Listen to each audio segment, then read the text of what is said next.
He said I'm a Rottweiler, and I'm from the Rottweiler house to Rottweiler yours. Really, get smacked silly. You get smacked silly. Fucking with these niggas from the wisdom. When you ready, shit, I was born ready. And I was already on fish and spaghetti. Creep with the culture, rap like a culture. Attack like a vulture. See you with the culture. Said I get you, where did you fit you? Got 13 inches, I see the big picture. If it's to get richer, I probably get richer. If not, burn it. Hot like a furnace. Shoot the video, motherfuck city permits. We own the city, on the phone with Diddy. Rap on pretty, when she get aroused like the sucker own city. Put it in the video. You wanna holler, got the follow, nigga. No. That's different. That's different. He said I'm a Rottweiler, and I'm from the Rottweiler house to Rottweiler yours. Really, get smacked silly. You get smacked silly. Fucking with these niggas from the wisdom. When you ready, shit, I was born ready. And I was already on fish and spaghetti. Creep with the culture, rap like a culture. Attack like a vulture. See you with the culture. Said I get you, where did you fit you? Got 13 inches, I see the big picture. If it's to get richer, I probably get richer. If not, burn it. Hot like a furnace. Shoot the video, motherfuck city permits. We own the city, on the phone with Diddy. Rap on pretty, when she get aroused like the sucker own city. Put it in the video. You wanna holler, got the follow, nigga, here we go. Get your ticket, the train don't miss it. Won't reach out, and you better won't visit. Till my whole wardrobe is listen. Make this money, take this money. Ain't no way you can take this money. Ain't shit funny, shake it, honey. Take it, money. Now let's get it. Beat with your pinky. Throw my shit sweet, no snow eco. Front but you look. Once you throw the hook, you proceed to get cooking with the game. When the soldiers in your game, throw the OG one. Why big link? Ride to the God on the side for the stink. Watch task force, dashboard, look mark. It's a big chance, big pants, Mike Clark. With my man's Mike Clark. Better learn quick, cause my click don't mark. You ain't my crew, who are you? Read it. Before we take off, make sure you're all seated. Billboard, read it. Make this money, take this money. Ain't no way you can take this money. Ain't shit funny, shake it, honey. Take it, money.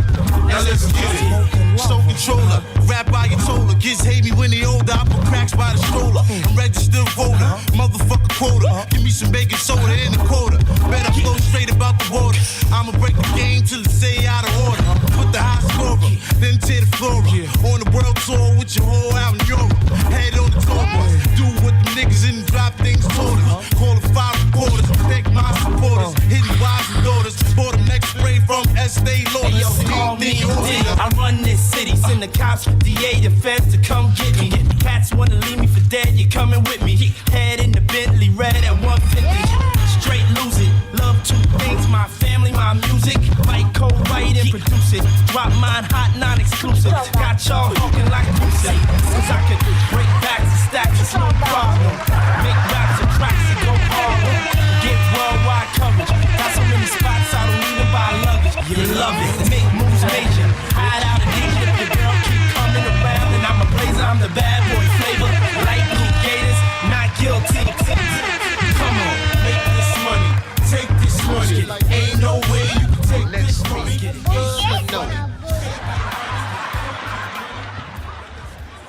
What it is you really do.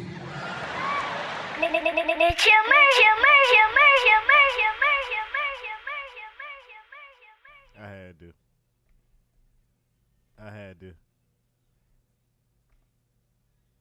It's one of those. It was one of those. It's one of those that you just gotta let go. I said, "Fuck, we're gonna let out light on today," it's so I could stay up a little bit. But bruh, yeah, superseding like a motherfucker, ain't it?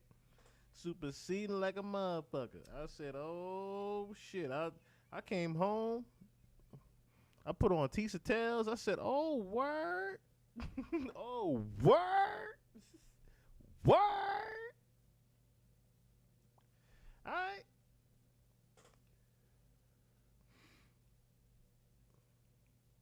Brother love, brother love, brother love. Shit done hit the fan all the way. He is bumping his head all over that goddamn cell right now. I'm talking about B2K bumping around right now. Ain't that ironic? Ain't that ironic? That boy bumping around that jail cell right now. He bumping his goddamn head over that bitch right now. I was just listening. Oh my goodness gracious. Oh man. I said, oh brother. Brother love. We going to court, love. I was trying to find the skit from the corner too. We going to court, love. We going to court, love. If he didn't know already, he was. But I mean, hey. All right, so welcome. I'm your host with the motherfucking most. Chill motherfucking Murray. You are now tuned in live from the spot. Shout out to everybody tuned in, not tuned in. You know how we do and how we rock. It's late night chill, baby. Late night chill. Well, not really late night. I usually start about this time sometimes on the podcast, but I decided to call it late night chill because we're not going to be here too long. We really get into the indictment and a couple other things that's going on. So let me know, because I done saw it in the comment again. Princess Sherry, what's going on? Kim Crawford, what's going on? Fury B, the homie, what's going on? I know dark eyes are hyperpigmentation or whatever, but I swear sometimes it represents this. So yes, very true. That's it. That's what that picture's important right there, because a lot of pictures with Diddy, you can definitely see the eyes are the window to the soul, as they say. The eyes are the window to the soul. Exactly, and lack thereof of Diddy. Diddy lacks that soul anymore. So, I guess we will get right into that in particular. Did I have did I have just an article for that? Let me see. I think I had just an article.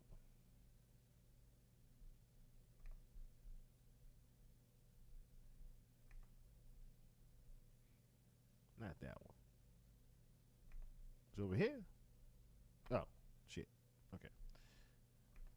I was like, where is it? Ah, damn. Oh, that's funny. You put over here. Let me see.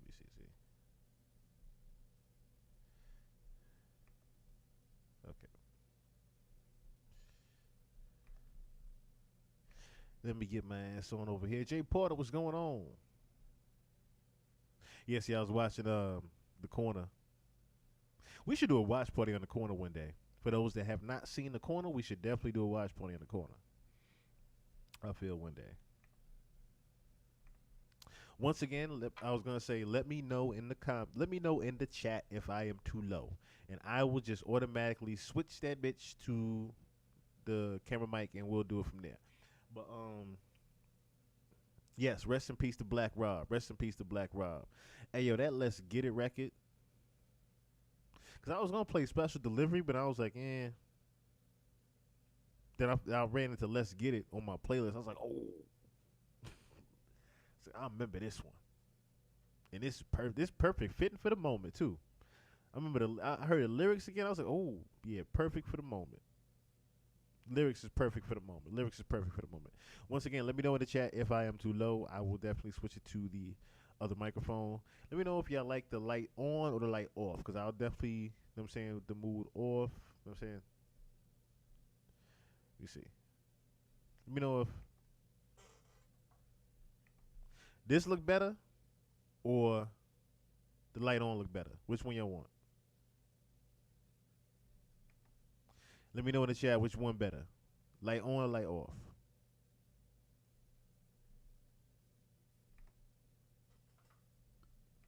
For right now, I'm going to leave the light on. Leave it on for real quick. We should. I haven't seen The Corner. I was a Wire guy. You never seen The Corner? You in for a good one, brother. Tomorrow's Friday? Yeah, we're going to do that. We're going to do The Corner tomorrow. Because The Corner is my shit. Lights on? All right, we'll do lights on. We'll do lights on. It is. You're absolutely right. It definitely is more appropriate for late night chill. We gonna take votes. So far it's 1-1. So far it's 1-1. Y'all let me know if y'all want to do the lights on or lights off. Lights on, lights off. All right. So prosecutors include 2 more victims in Sean Diddy Combs' federal indictment. Federal prosecutors filed a superseding indictment against Sean Diddy Combs, expanding the racketeering conspiracy allegations to include 2 new female victims. Combs was previously charged with racketeering conspiracy and transportation to engage in prostitution of a former long-term girlfriend, who was identified in the indictment as victim 1, which we all know that's Cassie. The superseding indictment alleges the crimes extended to 2 additional women. He is also charged with sex trafficking of victim 1. Prosecutors have clashed in court repeatedly with Combs' attorneys over the number of alleged victims. Combs' lawyers argued that the allegations involving victim 1 are not evidence of sex trafficking, but consensual activity that was between people in a long-term relationship. Well, there's 1 victim in the indictment. It's not 50. That's funny. An attorney for Combs previously told CNN Caitlin Collins, speaking of the prosecution, he added, "What they did, and it's a little too cute. Is it 50? Is it 50 witnesses or victims? Well, it's not. Well, it's 1 victim. That's all that's in the indictment. The new indictment also alleges the criminal conduct goes as far as back as 2004, 4 years earlier than the initially said indictment." Wow. Okay, so they went even further back.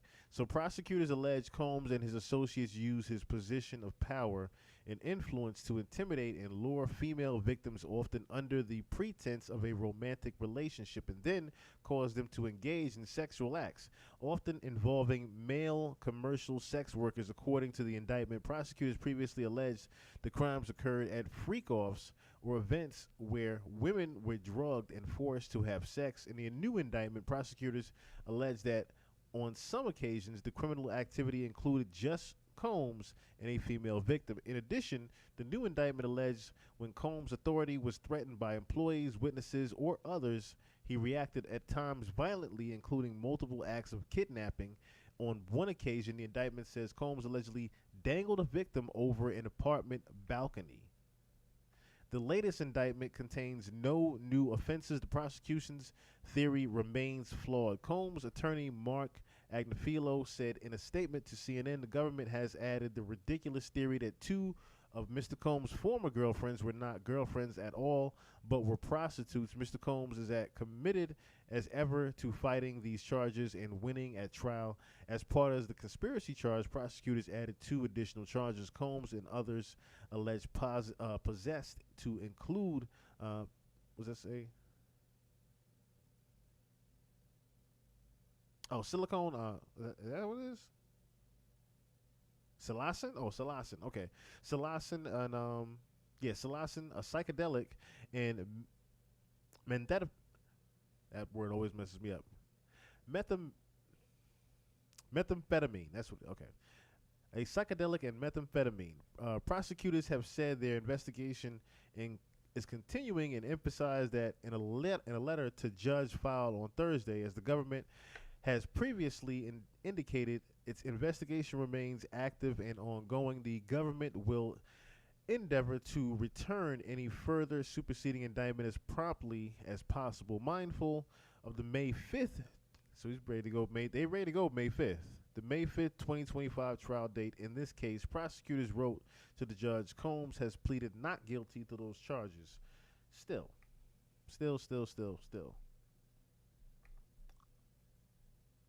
Lyricist, what's going on? Long time, Lyricist, long time.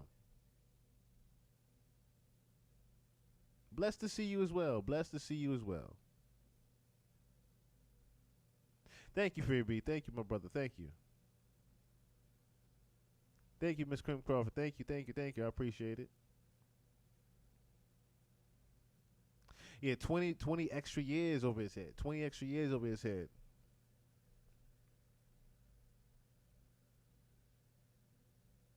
Yeah, one of how many?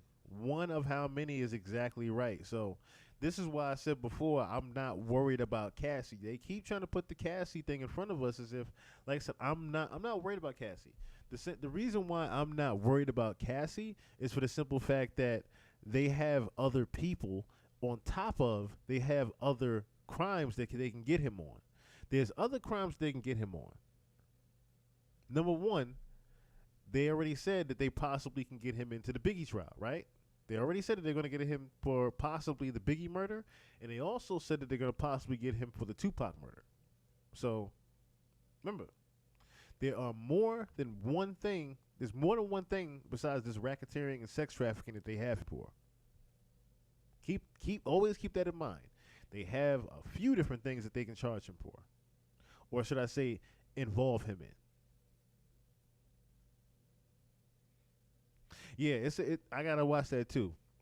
I gotta watch that documentary too. It's a couple documentaries that's out on him that I haven't looked at for the simple fact that it's like, yo, I know a lot of this stuff already. So it's like I don't necessarily know if I want to look at it or, yeah. It's so many documentaries on him out. So I don't necessarily know if it's like even it's worth me checking out necessarily all the time. So, but that Max one I definitely want to look at because I keep hearing about it. All right. Which one is this?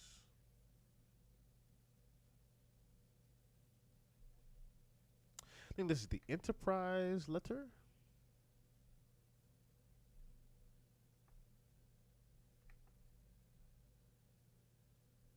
I don't know which one was filed first. The superseding indictment? I guess we'll read this one first from the judge. We'll read this one from the judge. We'll read this one from the judge first.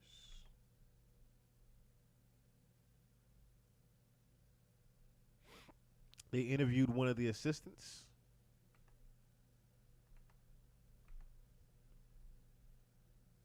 As I said, I gotta check that out because I keep hearing about more and more information that keeps getting put out in these new documentaries that he has on him. So this one, the Honorable Aran Subramanian, Subramanian, excuse me, Aran Subramanian, United States District Judge, Southern District, New York, 500 Pearl Street, New York, United States versus Combs. Dear Judge Subramanian, the government respectfully submits this letter regarding the superseding indictment returned today in the above referenced case by a grand jury sitting in this district. Give me 1 second. Take a sip here.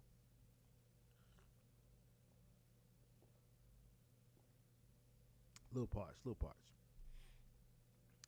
As set forth below, the S1 indictment contains no new charged offenses but includes additional allegations in count 1, the charged racketeering conspiracy, and specifies certain victims relevant to counts 1 and 3. The government has already produced the vast majority of discovery associated with the S1 indictment and does not expect the S1 indictment to affect existing pretrial deadlines. The government respectfully requests that the defendant be arraigned on the S1 indictment on the next scheduled court reference. The only purpose Cassie serves in the overall Diddy case is to establish to the jury this nigga has a history of saying I ain't do. Yeah, that was pretty much, you asked exactly right there. It's pretty much a preliminary, just pretty much just to make him sweat a little bit, if you will. Exactly. So many Diddy docs that became a whole playlist out here. I agree with that one.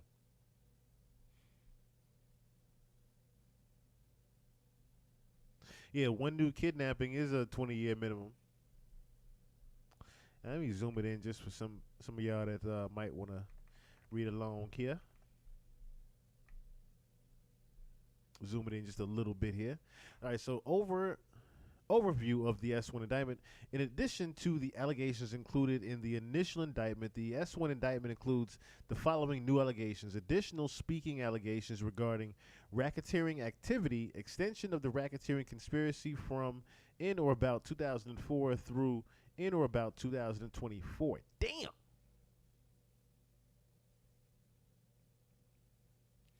They've been following this and see that. Remember who said this? Wasn't it Jonathan Hay that said this first? Right? It was Jonathan Hay that said this first. He said the feds have been following Diddy and Jay since 2004. He said that specifically. They have been following them niggas since 2004. Oh, that's another thing too. Supposedly there's supposed to be some bad news coming for Jay in the next 10 days. Rumor has it. So, again, that goes to show what I told you guys before. They're not going to get Jay on this. They're going to get Jay on something else. They're not getting him on this. They have something else up their sleeve for him. All right, additional allegations related to the means and methods of the racketeering enterprise related to sex trafficking, including the trafficking of three specified female victims. Victim 1, Victim 2, and 3, and certain acts of violence, S1 indictment. So who y'all think 2 and 3 is? Do y'all think one of them is Kim Porter? Do y'all think one of them victims is Porter? Because if that's the case, it's about to be real fucked up for him if one of them victims is, if they trying to say one of the victims was Kim Porter. It's about to get real worse for him. Additional racketeering activity involving kidnapping chargeable under New York penal law, CS1 indictment 13. Okay, so we're going to look at that indictment in just a second. Additional narcotics and controlled substances, specifically psilocin. Okay, so now they have it actually spelled right with the Y in it. So psilocin and methamphetamine, that word always fucks me up. Methamphetamine included in the racketeering activity involving the possession with intent to distribute and distribution of narcotics and controlled substances in violation of federal law. So that goes with, so you know where that came from? You know what the crazy thing is? With the intent to distribute and distribution of narcotics and controlled substances, you know where that part came from? I'll give you a wild guess where that one came from. They just let his ass out of jail. Remember who took the plea deal not too long ago?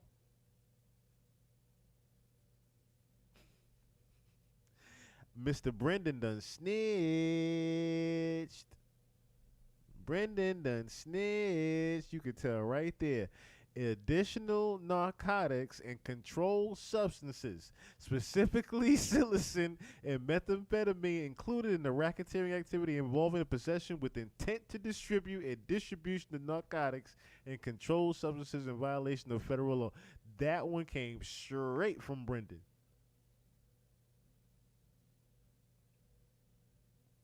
Ooh, boy. Big Money, what's going on? What's going on? You think they saving Kim for indictment 2? That's possible. That's possible. It's possible. Modification of the to wit clause in count 3 to include victim 1, 2, and 3. Let's see. Well, I can't. The S1 indictment does not add any new counts or contain any substantive changes other than those outlined above. Discovery and pretrial schedule. The government has already produced to the defense nearly all Rule 16 discovery related to the new allegations contained in the S1 indictment. The new discovery included productions of search warrant affidavits, the defendants' own electronic devices and accounts, identified data from devices and accounts belonging to third parties, and subpoena returns, among other material. In addition to the discovery already produced, the government is preparing a limited discovery production relevant to counts 1 and 3 of the S1 indictment, specifically by approximately February 14th, 2025. The government expects to produce additional identified data from a third-party cloud account 1, from which the defendant has already received identified data.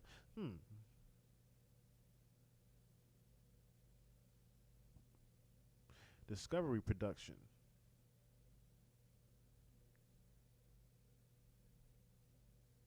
Government expects to produce additional identified data. I just read that part too. I wonder who that third-party cloud is.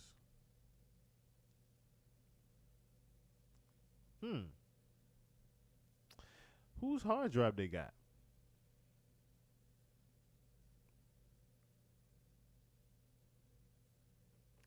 So they're saying by February 14th, the government expects to produce additional identified data from a third-party cloud account. Whose drive they got? From which the defendant has already received identified data. So that's another reason he's shitting bricks. Word, happy Valentine's Day, nigga. Happy Valentine's Day, nigga. Oh my goodness, this is crazy. That's a crazy Valentine's Day. That's a crazy ass Valentine's Day. One of your goddamn exes got some shit in her account that's about to put your ass in jail.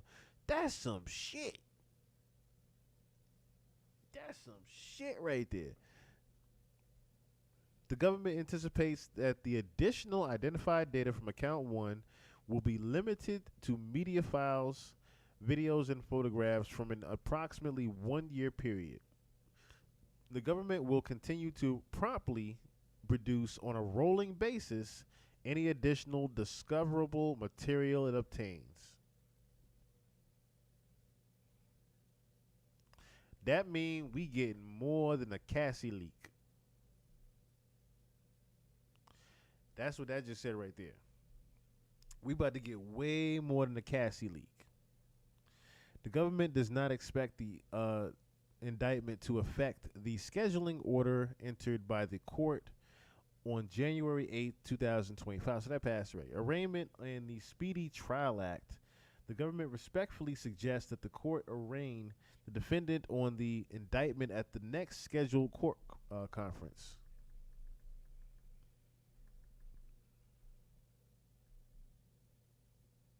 Okay. This is all just the previous stuff. All right, so we can get into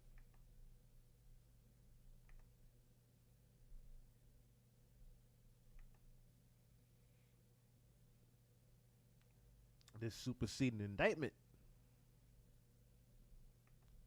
All right. Light your blunts. Grab your drinks. Once again, let me know if I'm low in the chat. I don't think anybody else has really read this, but maybe Teaser. But let me know if I'm low in the chat. Let me know if I'm low in the chat. Let me know if I'm low in the chat. I'll switch to the mic. I'll switch to the camera mic.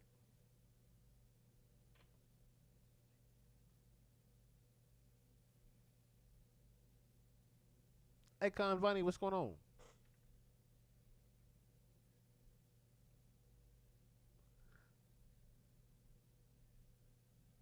All right, lyricist saying we low. Fury B saying I'm good.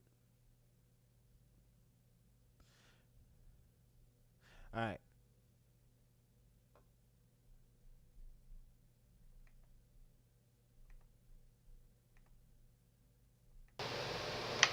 Because I can't really fix that. All right, now I'm too loud. Now I'm too loud. I was too damn loud now. So, all right. All right, what about now? Now we got the echo, but what about now? It's like I said, the humming there now, but you should be able to hear me now.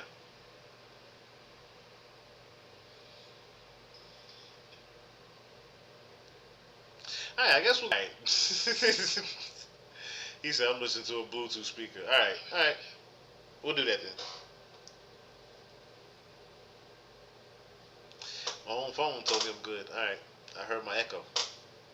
I must have been low then. My phone just said, "Hey, nigga, we can hear you now. We can hear you now." All right, just so the humming ain't too bad. So the humming ain't too bad. And all right, perfect. All right, that's good. That's good. That's good. That's good right there. All right. Where's my page at? All right. So for decades, Sean Combs, aka Puff Daddy, the defendant, abused, threatened, and coerced women and others around him to fulfill his sexual desires, protect his reputation, and conceal his conduct. To do so,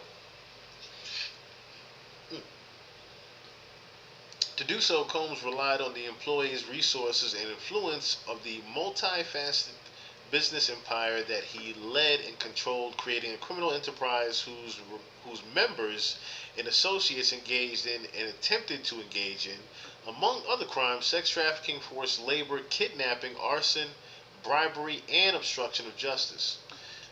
Sean Combs, P. Diddy, the defendant, operated his business headquartered at various times in Manhattan and Los Angeles under a variety of United States-based corporate entities, including Bad Boy Entertainment, Combs Enterprises, and Combs Global. Combs Global, collectively the Combs Business corporate entities in the Combs business included, among other things, record labels, a recording studio and apparel line, an alcoholic spirits business, a marketing agency, and a television network and media company. At all times relevant to this indictment, Sean Combs, Puff Daddy, why do they have all his nicknames here like that? The defendant engaged in a persistent and pervasive pattern of abusive toward women and other individuals. This abuse was at times verbal, emotional, physical, and sexual. As part of this pattern of abuse, Combs manipulated women to participate in orchestrated performances of sexual activity with Combs, and at times with Combs and male commercial sex workers. At times, Combs and others acting at his direction made arrangements for women and commercial sex workers to fly Combs' location. Combs ensured participation from the women by, among other things, obtaining and distributing narcotics to them, controlling their careers, leveraging his financial support, and threatening to cut off the same in using intimidation and violence. See, they're going everywhere with this one, I see. Physical abuse by Sean Combs, a.k.a. Puff Daddy. I hate when they go through all his nicknames like that. The defendant was recurrent and widely known on numerous occasions from at least in or about 2009 and continuing for years. Combs assaulted women by, among other things, striking, punching, dragging, throwing objects, at kicking them. Combs' violence was also not limited to these women. It extended his employees, witnesses to his abuse, and others. I wonder if one of these employees is there.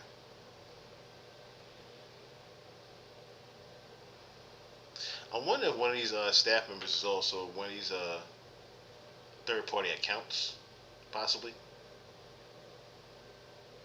That's what I'm starting to wonder. One of these third-party accounts is one of these staff members. It got to be. It has to be at this point. On one occasion at Los Angeles hotel in or about March 2016, which was captured on video and later publicly reported, Combs kicked, dragged, and threw a vase at a woman as she was attempting to leave. So I guess they talking about Cassie here in the video. When a member of the hotel security staff intervened, Combs attempted to bribe the staff member to ensure silence. Subsequently, Combs, with the assistance of several close associates, paid hotel security. Yeah, they talking about the Cassie video. Staff $100,000 for hotel surveillance footage of the assault. Sean Combs, defendant, used the Combs business, including certain employees, to carry out, facilitate, and cover up his acts of violence, abuse, and commercial sex. Those employees, including security staff, household staff, personal assistants, and high-ranking supervisors, and others, close associates, act as Combs intermediaries, and their conduct was facilitated and assisted by Combs' control of the Combs business. The Combs Enterprise, okay, so this is part of the enterprise part here. So Combs Enterprise from at least in or about 2004 through in or about 2024, Sean Combs, the defendant, and others known and unknown were members and associates of a criminal organization. Members and associates of the Combs Enterprise engaged in and attempted to engage in, among other activities, sex trafficking, forced labor, interstate transportation for purposes of prostitution, coercion, and enticement to engage in prostitution, narcotics offenses, kidnapping, arson, bribery, and obstruction of justice. The Combs Enterprise, including its leadership, its members, and its associates, constituted an enterprise as defined by Title 18 United States Code, Section 1961-4, that is, a group of individuals associated. In fact, although not a legal entity, the Combs Enterprise consisted of Sean Combs, I guess all his nicknames again, the defendant entities within the Combs business, including but not limited to Bad Boy Entertainment, Combs Enterprises, and Combs Global, individuals employed by and associated with the Combs. Yeah, they upped the number, it sounds like, but I guess in total, if you think about it, in total, it's probably 100,000, because considering him paying off the staff, the 50,000 was probably just for the video. He had to actually pay off the staff and everything else, so I guess that would be like $100,000, right? You're saying about 25,000 per pocket, something like that. So Combs Enterprise constituted on an ongoing organization whose members function as a continuing unit for a common purpose for achieving the objectives of the Combs Enterprise. The Combs Enterprise was engaged in and its activities affected interstate and foreign commerce. The Combs Enterprise operated in the Southern District of the New York and elsewhere. At all times relevant to this indictment, Sean Combs, the defendant, was the leader of the Combs Enterprise. So I guess now,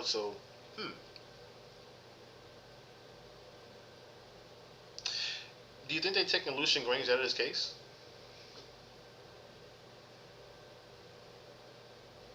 It sounds like they're taking Lucian Grainge out of this case.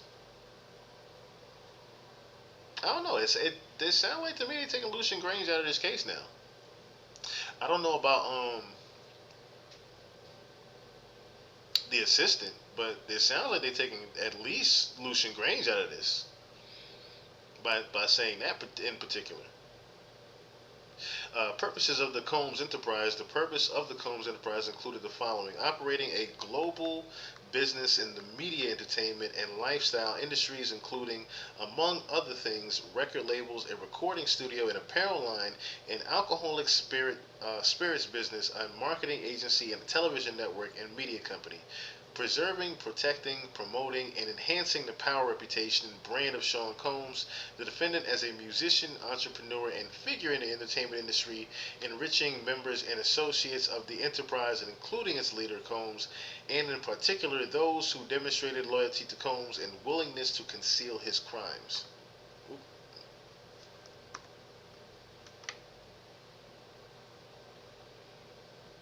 I almost feel like I skipped ahead a little bit too much.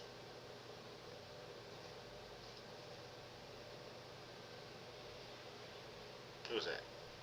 I don't want to skip. Okay, here we go. All right, so preserving, protecting, promoting, and enhancing the power of the Combs Enterprise, including the power of its leader, Combs, through violence, use of firearms, threats of violence, coercion, and verbal, emotional, physical, and sexual abuse, fulfilling the personal desires of Combs, particularly those related to Combs' sexual gratification, including through the exploitation of women and the use of commercial sex workers. Enabling Combs and the other members and associates of the Combs Enterprise to engage in unlawful acts of violence, including sexual violence, sex trafficking, forced labor, interstate transportation for purposes for prostitution, coercion.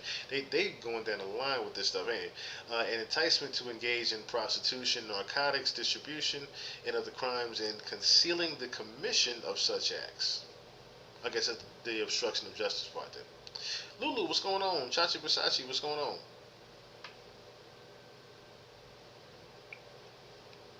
Apparently there's another Screwface diss track.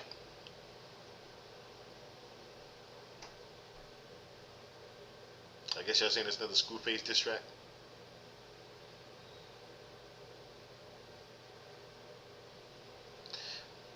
Who's we at here?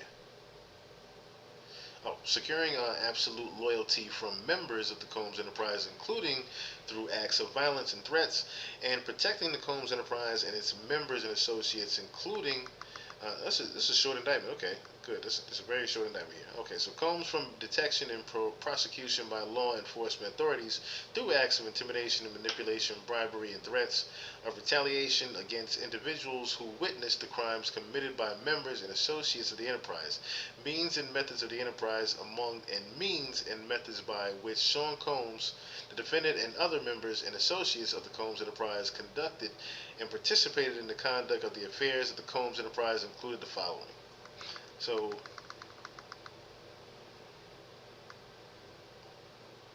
okay, so now we get into the victims here. So Combs and other members and associates of the Combs Enterprise wielded the power and prestige of Combs, role at the Combs business to intimidate, threaten, and lure female victims into Combs' orbit, often under the pretense of a romantic relationship. Combs then used force threats of force and coercion to cause victims, including but not limited to the 3 female victims, so victim 1, 2, and 3, to engage in commercial sex acts. Now,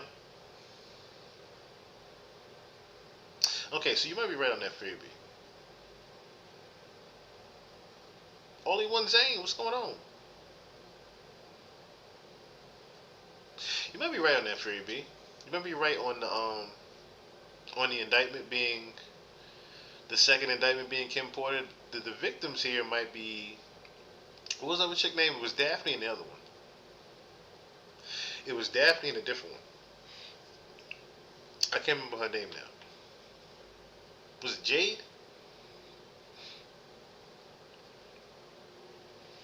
Jade, not Daphne, but Jade. I wonder if Jade is one of the victims. Remember the one that did the interview and was talking about she got smacked around or whatever? I wonder if Jade is one of those. Jade might be one of those people. Now that I'm thinking about it.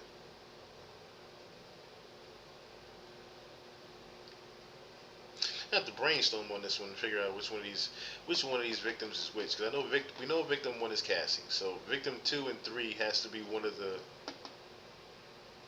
It can't be one that we might know.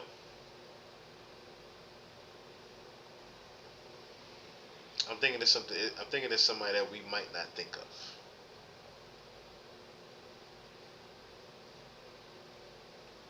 So in connection with the commercial sex acts, Combs provided the victims with, among other things, monetary payments, career opportunities, and payment. Yeah, see, this is definitely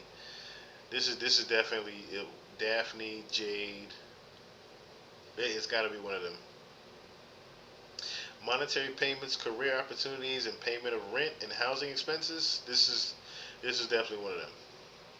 Some of the commercial sex acts involved male commercial sex workers and were referred to by Combs as, among other things, freak-offs. Freak-offs were elaborate and produced sex performances that Combs arranged, directed, wow, they even put that in there, masturbated during, and often electronically recorded. In arranging these freak-offs, Combs, with the assistance of other members and associates of the Combs Enterprise, transported and caused to be transported commercial sex workers across state lines and internationally. So freak-offs occurred regularly, sometimes lasted multiple days, and often involved multiple commercial sex workers. We saw the IVs and shit. During the freak-offs, Combs distributed a variety of controlled substances to victims, in part to keep the victims obedient and compliant.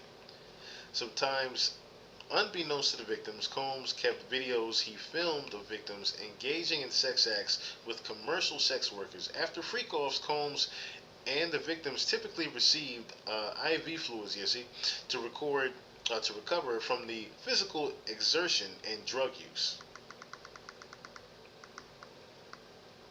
Members and associates of the Combs Enterprise, including high-ranking supervisors, security staff, household staff, personal assistants, and other Combs business employees, facilitated the freak-offs by, among other things, booking hotel rooms for the freak-offs, stocking the hotel rooms in advance with the required freak-off supplies, baby oil, including controlled substances, Tusi, baby oil, lubricant, extra linens, and lighting, cleaning the hotel rooms after the freak-offs, to try to mitigate room damage, arranging for travel for victims, commercial sex workers, and Combs to and from freak-offs, resupplying Combs with requested supplies. Delivering large sums of cash to Combs to pay commercial sex workers and scheduling the delivery of IV fluids. In or about March 2024, during searches for Combs' residences in Miami, Florida, and Los Angeles, California, law enforcement seized various freak-off supplies, including narcotics and more than 1,000 bottles of baby oil and lubricant. They back to the baby oil again. Other commercial sex acts involve only Combs and a female victim. As with freak-offs, other members and associates of the Combs Enterprise assisted with arrangements of for these commercial sex acts, including by arranging travel and accommodations for victims at times. Combs, with the assistance of other members and associates of the enterprise, transported and caused to be transported victims across state lines and internationally in connection with the commercial sex acts. Like the freak-offs, the commercial sex acts involving Combs and a female victim were prearranged, sometimes lasted multiple days, were sometimes electronically recorded by Combs, and often involved Combs distributing a variety of controlled substances to the victim, in a part to keep the victim obedient and compliant. So a lot of these things are also from the Little Rod case too, if you think about it. Remember the feds trickle out smaller crimes until his money runs low.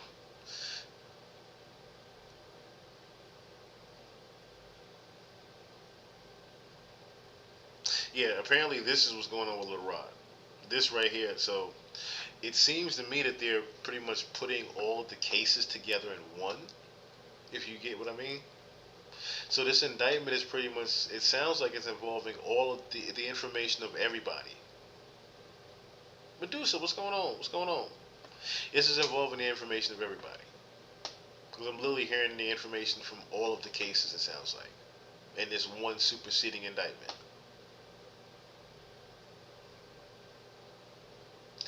This is literally all of the information from everybody at one time. From Cassie, from Little Rod, to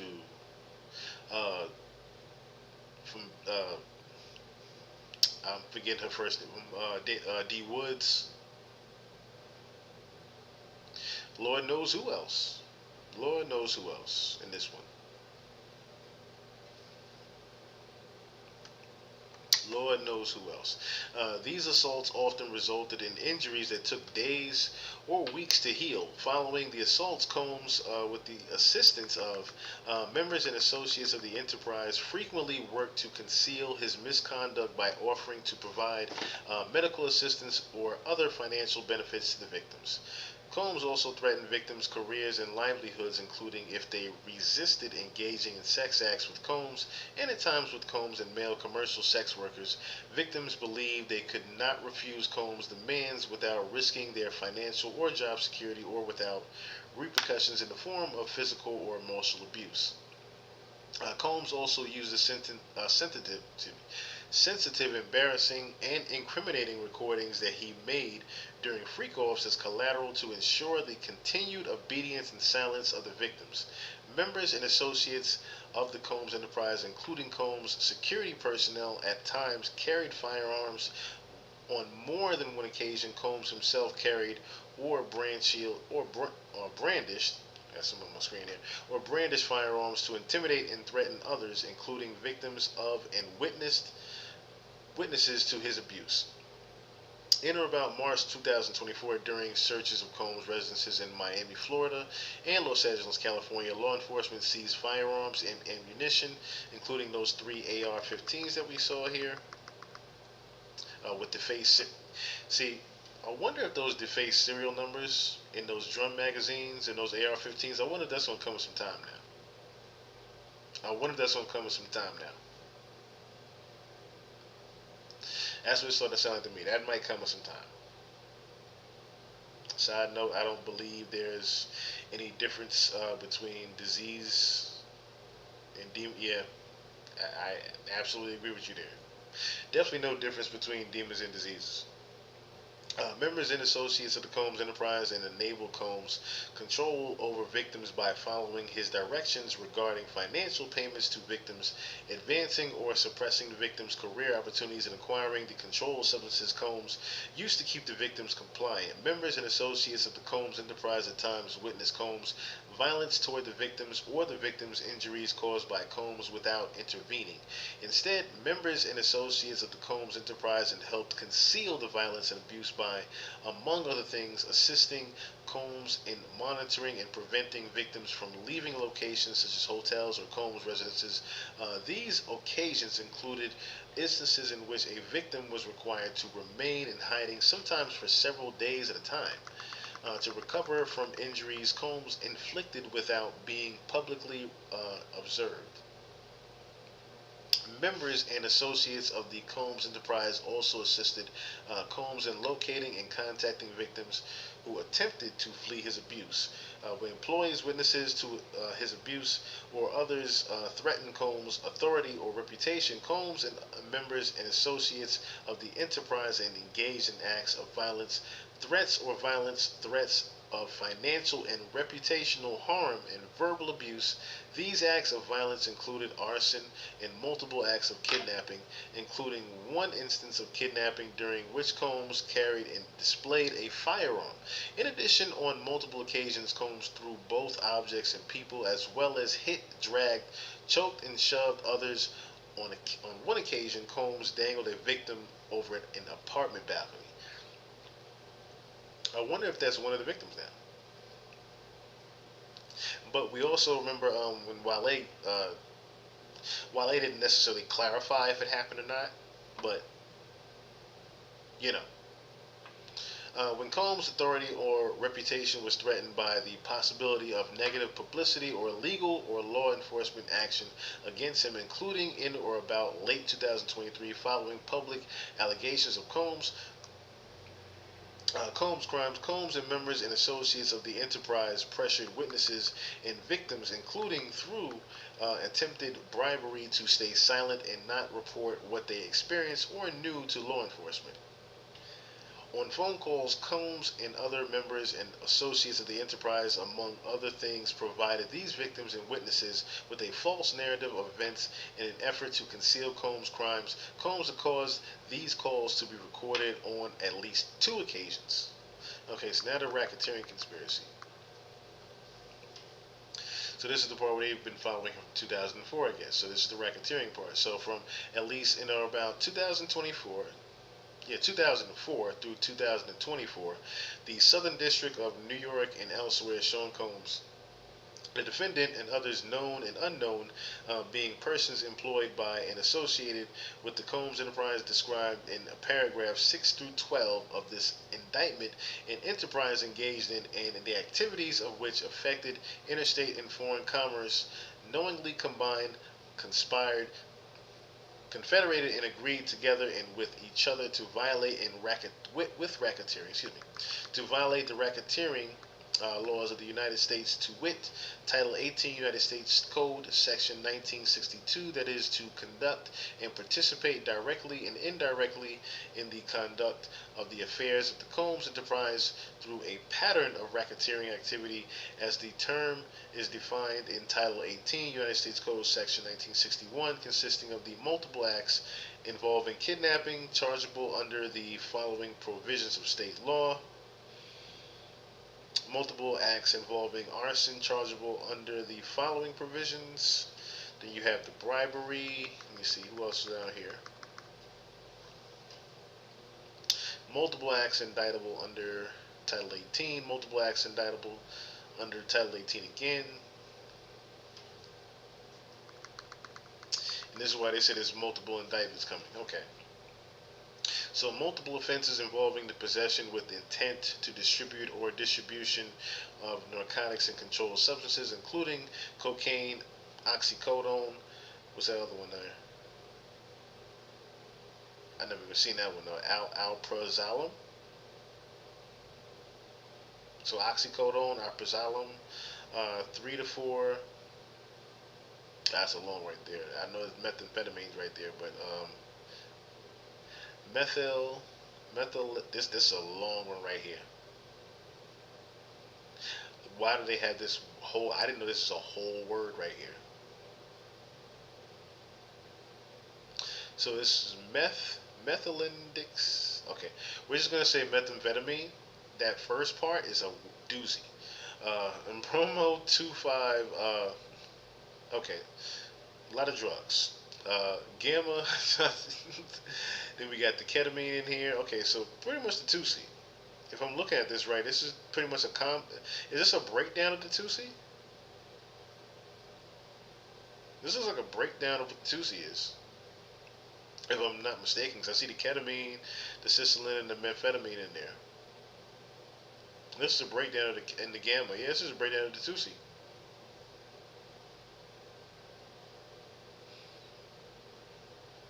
Yeah, that was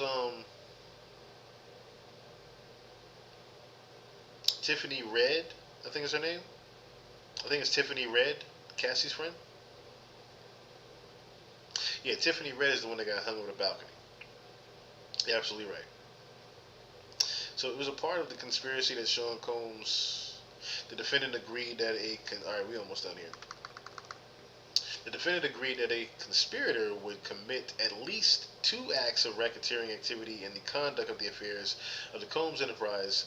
Notice, let's see, so this is the last one. So, notice of special sentencing factor from at least in or about 2009 up to and including in or about 2018.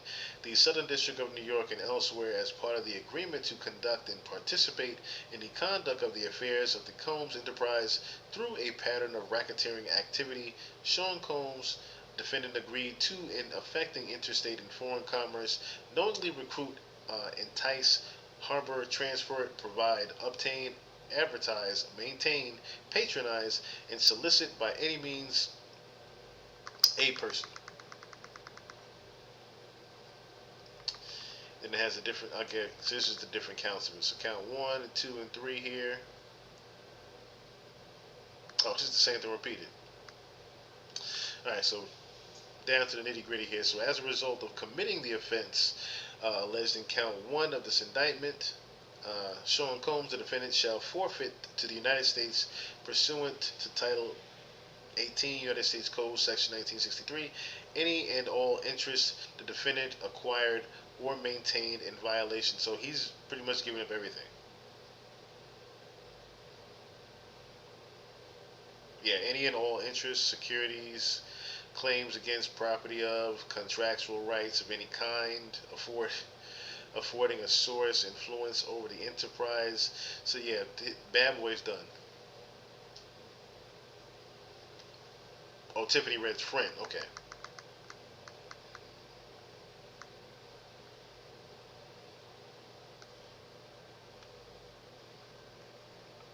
Okay, so as a result of committing the offense alleged in count 2 of this indictment, Sean Combs, the defendant, shall forfeit. Okay, so it's the same thing. So this one's okay. So count 2 is he will forfeit any and all property, real and personal, involved in, used, or intended to be used to commit or facilitate the commission of said offense, and any and all property traceable to such property. So all his homes are going to foreclosure. Damn, where the kids gonna go?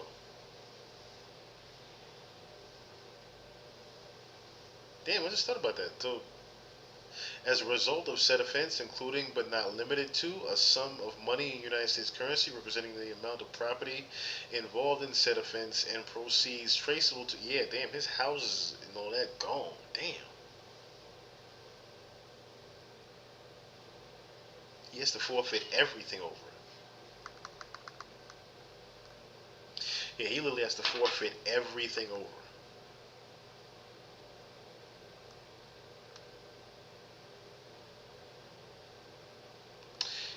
Yeah, man. It's going down, Diddy.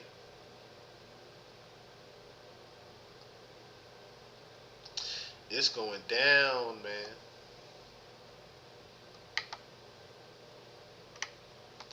It's going down, brother.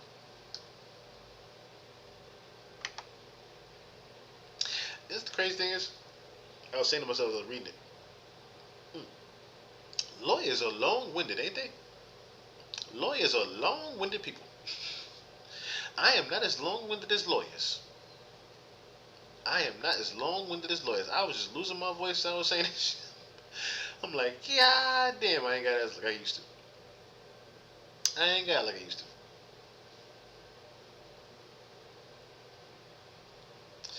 All right, let's see here. Let's see here.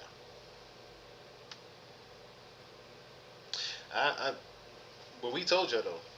We already told y'all this was gonna happen.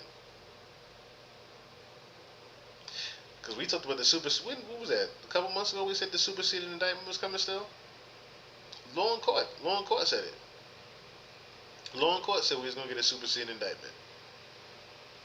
They just didn't know when it was gonna happen. So now we have a superseding indictment right in front of us. And Lord knows what else is going to come from this now. Because they already said that there's going to be multiple indictments. They also said they're going to be leaking multiple, they're going to be trickling out different pieces of footage and evidence and photos from a third-party cloud account. So look for Reddit to be on fire soon. Reddit is going to be on fire. I want to say within the next couple of weeks. Over the next couple of weeks, Reddit is going to be on fire. I can already see it. It's about to be a fun couple. It's about to be a fun couple of weeks, y'all. It's about to be a fun couple of weeks.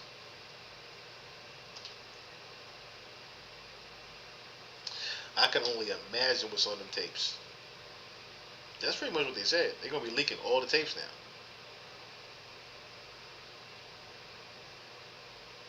They pretty much just told y'all they're going to be leaking all of the tapes. Who y'all think on some of them tapes? Who y'all think going to be on the first? Matter of fact, who y'all think is victim 2? Who y'all think in chat is victim 2? Like I said, my guess is Jade or Daphne. I'm not sure who the third one is.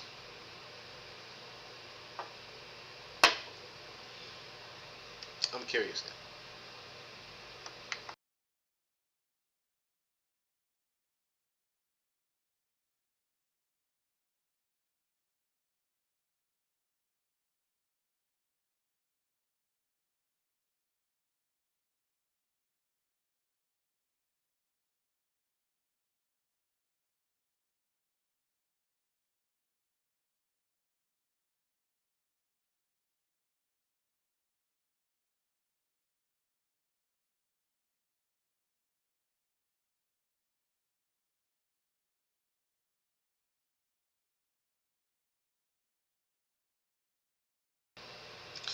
All right. No. Yeah, well, kinda. I turned the camera mic on because this one was low, and I gotta put like this. When I got this one on, I gotta yell, and then y'all still tell me I'm low. So I was like, all right, I'm just putting the camera mic on. I'm just putting the camera mic on, because then I don't have to overexert, and y'all can still hear me good. Because apparently Big Money told me I was good. Then you said I was good on this one, so. I know, like I said, you just got the humming in the back because of the hot water tank. So that's about the only thing. So that's why I sound like I'm a little faded. It sounds like my background is faded, but I'm not.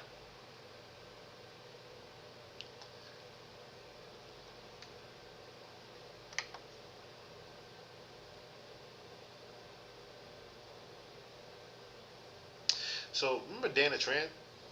Dana Tran? Dana Tran, the other baby mama. I wonder if she's one of the victims. Yeah, I think victim 2 is Daphne. I'm thinking victim 2 might be Daphne as well. That's just my house. I think victim 2 is also Daphne.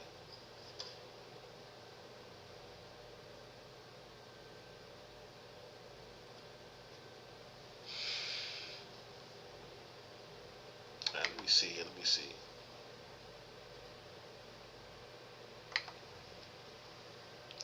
Let me see. Let me see. Let me see.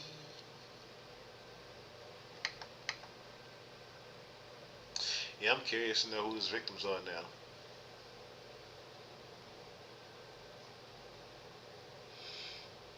My mind is running. My mind is running. Who could be the? Who could be it? Because his ex-girlfriend list up here on Google is trash. Because look, we got the obvious ones: Misa Hilton, Laura Harvey. I do not count. Does anybody count Lori Harvey? I don't count Lori Harvey. I'm just saying, I do not count Lori Harvey. He stole Lori Harvey from his son. I don't count Lori Harvey. Or is a body on that one? No. No. I don't think Little Kim. No. I doubt Little Kim. Little Kim? No. I doubt Little Kim now. Yeah, I doubt Little Kim. Little Kim don't consider herself a victim. She don't consider herself a victim.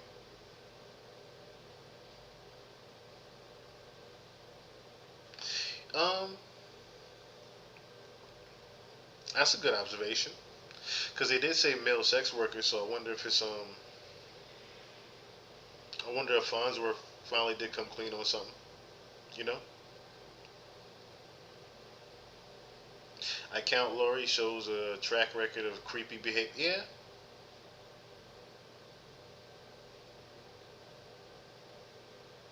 But then that also implicates Steve Harvey in a way.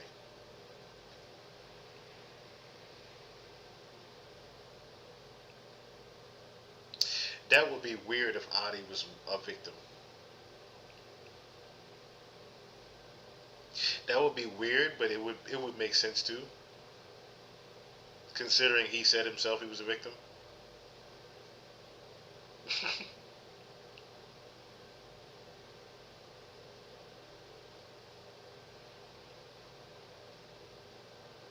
Yeah, they did. They did dress alike on the day.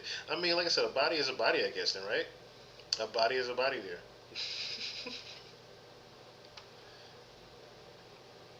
But, like, I don't count Naomi Campbell. Can we really count Naomi Campbell? Now she's a victim of that like that. She's an accomplice. From what we see in the lawsuit, she's an accomplice. But I don't really count Naomi Campbell. They got Cameron Diaz up here. Now, come on now. How accurate is this list? They got Cameron Diaz up here. Cameron Diaz ain't one of the bodies. Is she? Is Cameron Diaz a body?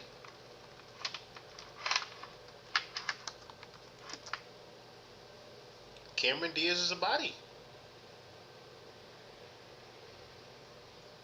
Cameron Diaz was a body. I am today years old learning Cameron Diaz was a body, y'all.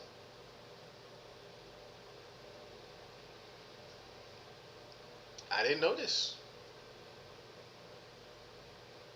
Yeah, Meek is a body. Meek is a body. Meek is definitely a body.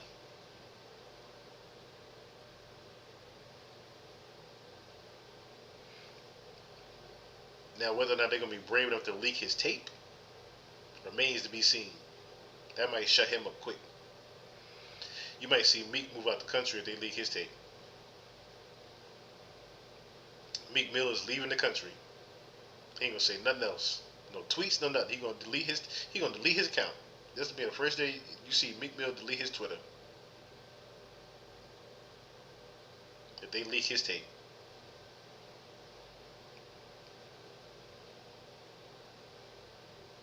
He passed him up to Jimmy Fox when he was done. Oh, that reminds me. I gotta find that other joint too from Speaking of Cameron.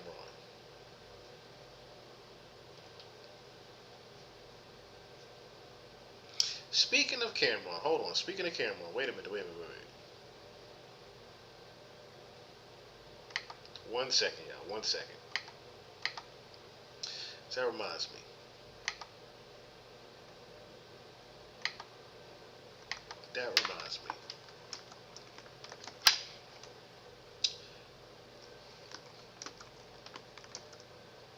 Omar Gooden this Cameron.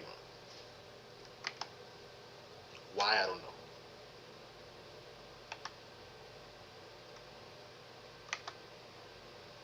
Okay, so he has the clip in here.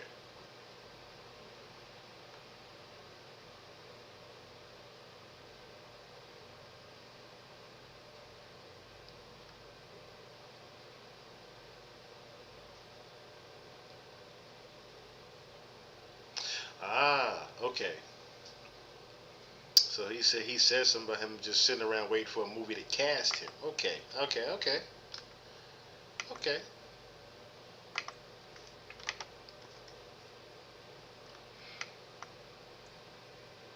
One second, y'all. 1 second. Y'all trust me when I tell you it's worth the wait.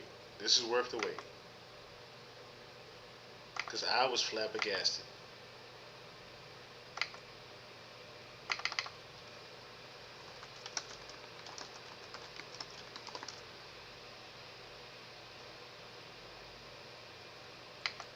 I was flabbergasted by this one, but got something special for y'all. Hey, Varani, what's going on?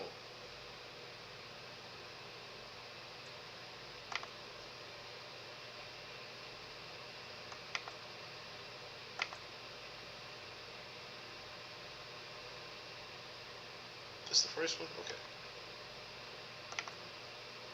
They no disrespect to nobody. I'm talking about when like Vin Rames, you sitting around, or Omar Gooden Jr. Y'all niggas sitting around, like y'all niggas like I want to save my money and shop.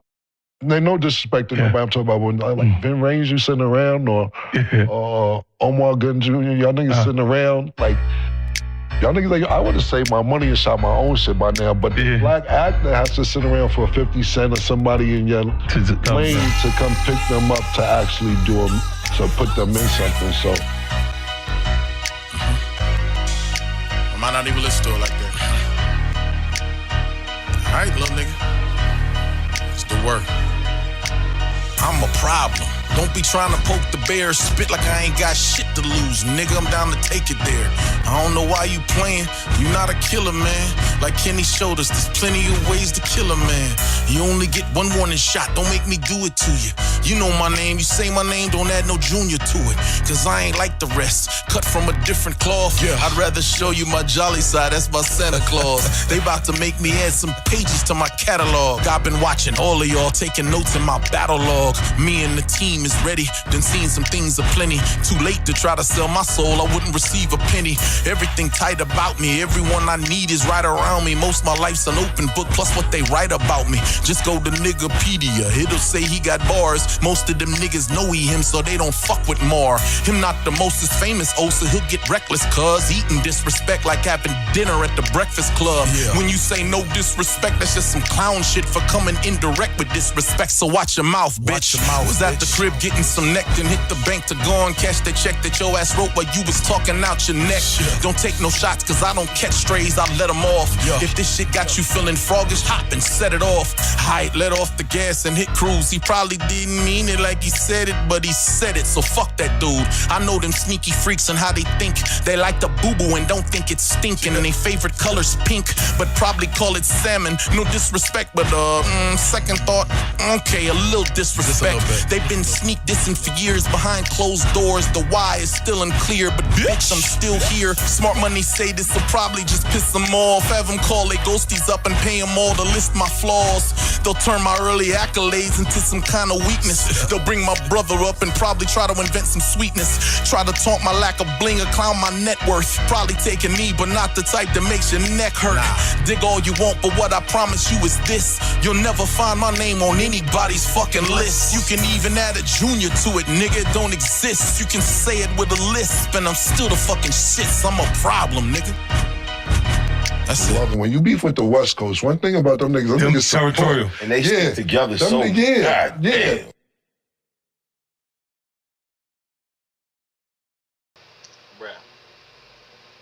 bruh. I wasn't expecting that. I didn't even know Omar couldn't rap. Did y'all know Omar couldn't rap? Did anybody know Omar couldn't rap? I was today years old learning that he rapped. I had no clue this nigga rapped whatsoever. This is my first time ever, and the nigga sound good. The nigga sound good.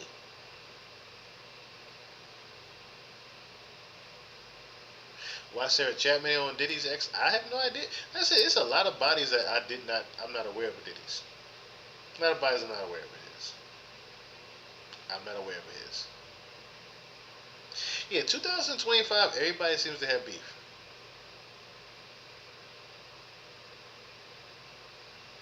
Yeah, I had no idea Omar Gooden could rap. But then like he's West Coast niggas. I'm thinking about it. He is from the West Coast, and was outside a little bit differently than his brother was, as you could tell. You can tell one was inside, and the other one was outside on the block.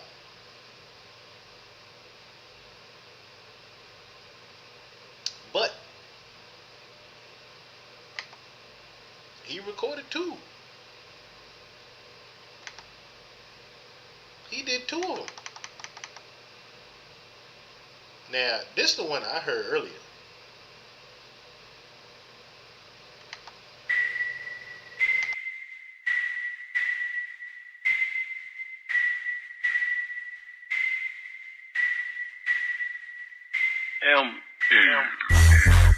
Man say you don't want no smoke.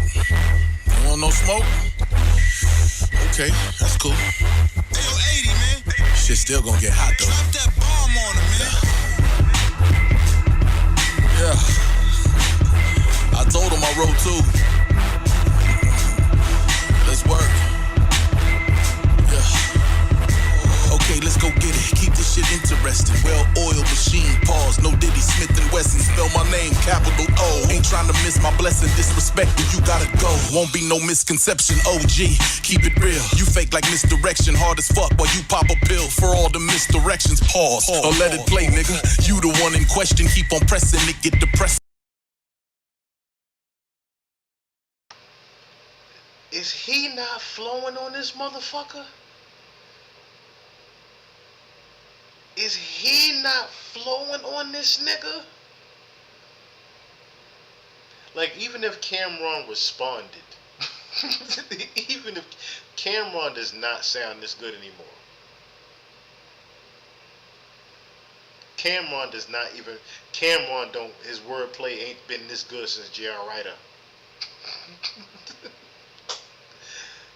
Bruh, I gotta bring it back.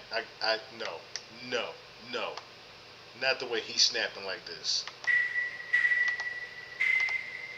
Not the way he's snapping like this. Man say you don't want no smoke. You want no smoke?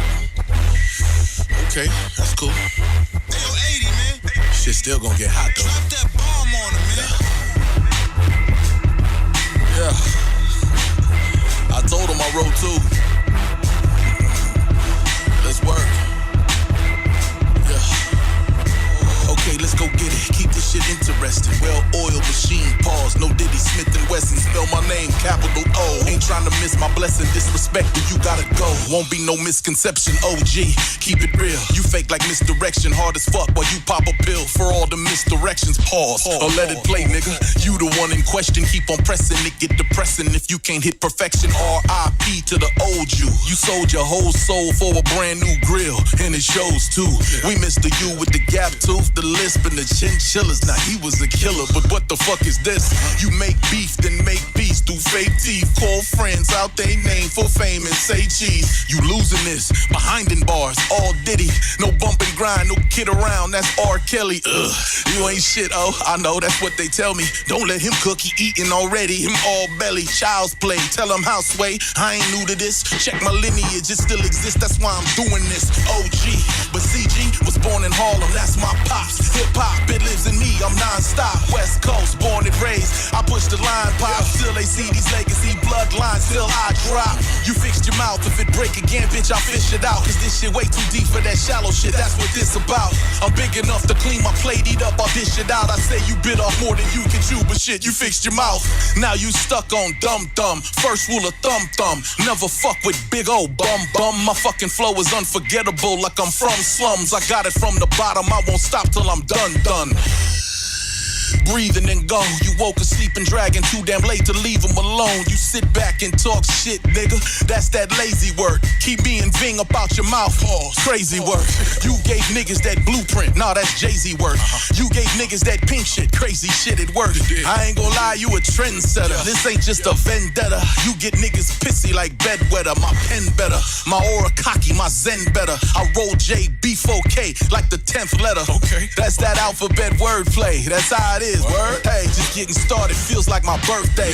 Big O, shaking shit up feels like an earthquake. Now this the type of shit I should've been on in the first place. M80, I think they overstand it now. Big O, OMG, Omar Good, no junior. Bruh, ain't even you know how I know he's a good rapper? He just cut the B off.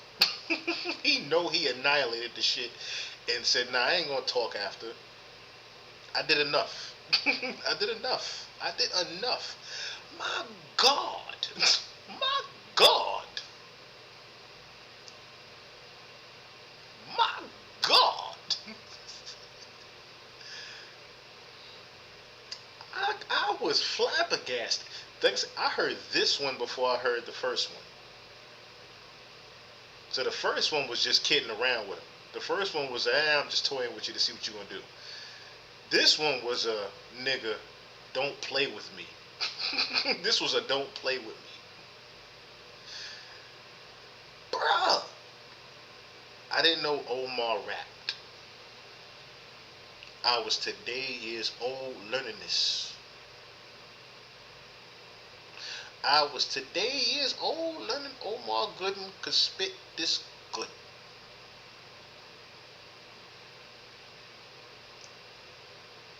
Yes, I watched Docs. What's going on? Icon Vonnie, what's going on? My bad. Yes, he gave Cam a wedge on that one. You got it, bruh. You got it. You got it. I wasn't expecting that.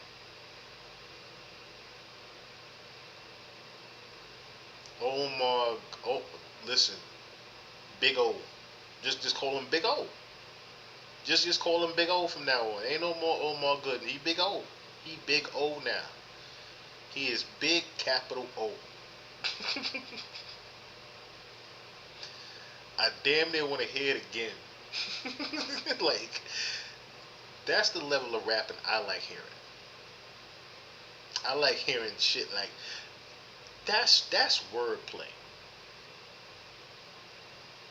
That is wordplay.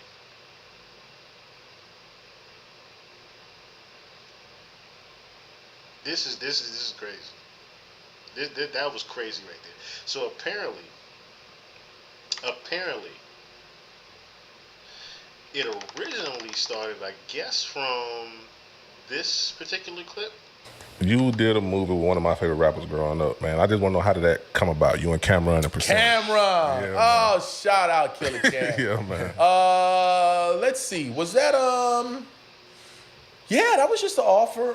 They were like, yo, we got the script, we got Cameron. I was like, oh, I love Cameron from afar. I never had met him before. Mm-hmm. Super cool nigga to work with. Down to earth. Anything.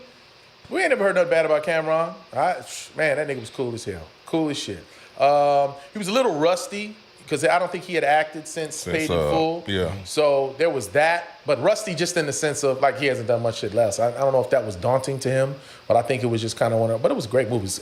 Percentage, that's on Netflix. Yeah. I'll go check that out. It's a good one. I kind of had. It was kind of the East Coast baby boy thing. It was kind of weird though. It was so funny. I had that hat on, that New York hat. Yeah. And I was like, why you got this hat on? And the nigga said, because you the New York nigga. He's like, that makes you the New York nigga. I was like, I don't have an accent or nothing. He's like, yeah, whatever, nigga. Just keep the hat on. You keep the hat on and you'll be the New York dude.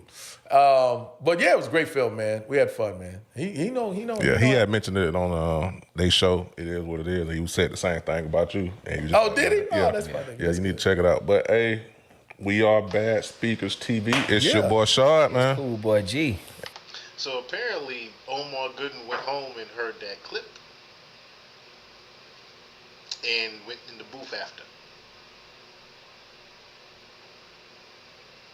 That's what it sounds like to me. He went and he heard that clip that Cameron was talking shit about him and went in the booth after.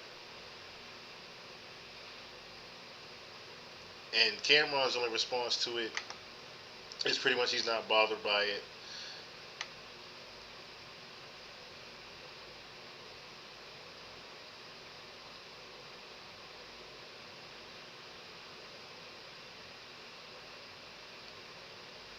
Let me see. Yeah, Cam pretty much hasn't made too much of a actual response to it other than him laughing about it on his show. So we will see, I guess, within the coming days if Cameron actually responds to this lyrically or not. But like I said, I don't think Cameron should. In my opinion, after hearing that, I don't think he should. Omar can rap. That's for damn sure. That boy can rap. I said, I was flabbergasted. You got it, bro. You got it on that one. You got it on that one. Alright, so.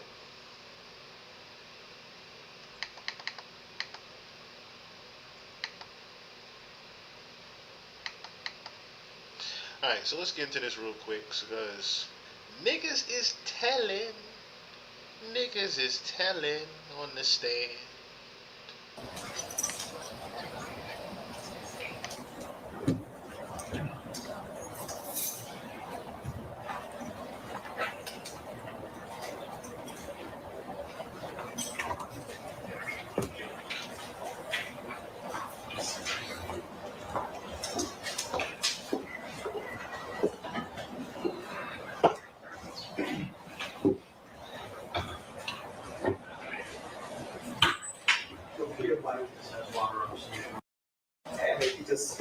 Raise your right hand for us, please. Thank you. You solemnly state that the testimony you may give in the cause not that before this court should be the truth, the whole truth, and nothing but the truth, so help you God. Thank you. Please take a seat at the witness stand right over there. And please adjust the microphone and tell us your first name. Tell us your name, then spell it for the record.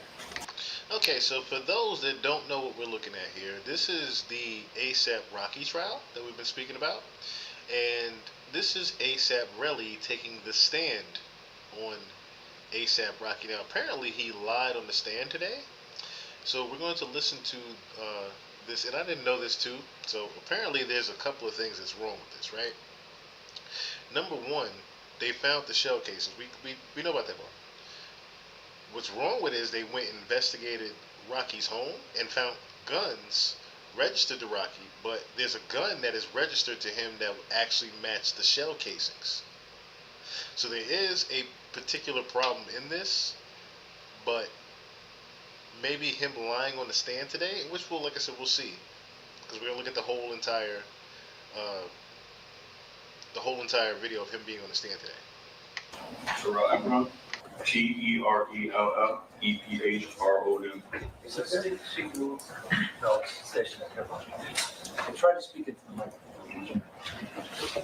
All right, Mr. Lohman, the floor is yours.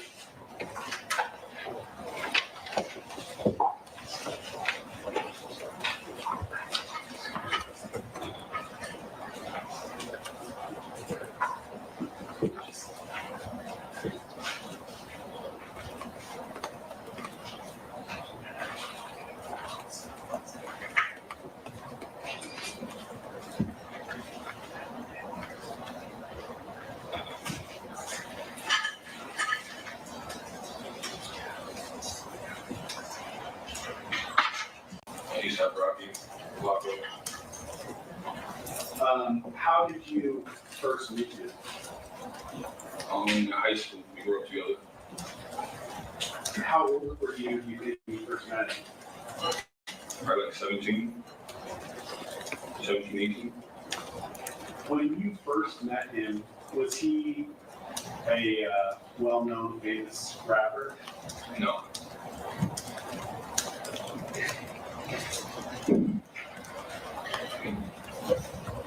I want to jump ahead to November 6th, 2021, the date of this incident. Do you remember approximately, or do you remember how old you were that day? How old were you on the day that this happened? Do you remember? Probably 33, 32. Okay. Would it be fair to say you knew him about maybe 15 years at that point? Yes. Over the 15 years that you knew him, were the two of you friends? Yeah. Can you describe the closeness of your relationship to him? The whole 15 years? Yeah, over the course of your relationship, sort of how it started and then how close you were throughout the 15 years. Well, I mean, we started a collective ASAP, which is a bunch of, how would you call it, like a bunch of people from New York that got different down nerves. It's okay. Just take a minute. Take a couple deep breaths. The relationship that you're describing in high school, were the two of you close friends? Like, would you see him every day, or was this sort of a friendship where you knew of him but didn't really know him? No, we knew each other. We knew each other. We knew each other very well. I mean, it was probably like 6 or 7 of us. Probably like 4 of them was rappers. Do you think you'd see him every day? Up until he got famous, yeah. Okay. Like a little bit until he got famous. How long do you think you knew him before? I know it's hard to peg down exactly when someone becomes famous, but about how long do you think you knew him before he became famous? 7 years. And over that 7 years, it was a regular occurrence that you would be with him almost every day, correct? Yeah. Would you describe him at that time, the beginning of your relationship, as someone that was like a brother to you? Yeah. Okay. Now, you started to tell us about ASAP. What does ASAP stand for? It means a lot of different things, but what we strive to prosper. Were you a member of ASAP? Yes. Within ASAP, did you have a nickname that you went by? Yeah, really. Imagine hearing that on the stand. Imagine hearing, would you consider you two like brothers? Yeah, I consider him like a brother. And ASAP just sitting there shaking his head like, nigga, you can't call me no damn brother like this.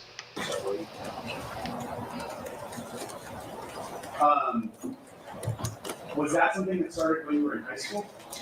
Yeah. What year of high school, if you remember? Like, were you a junior, a senior? Oh, it was like a senior. Did you know someone by the name of Elijah Elanger? Yes. Was he also a member of ASAP? Yes. Did he have a nickname that he went by in ASAP? ASAP Bills. Okay. And I'm going to ask more at my next exhibit. 10.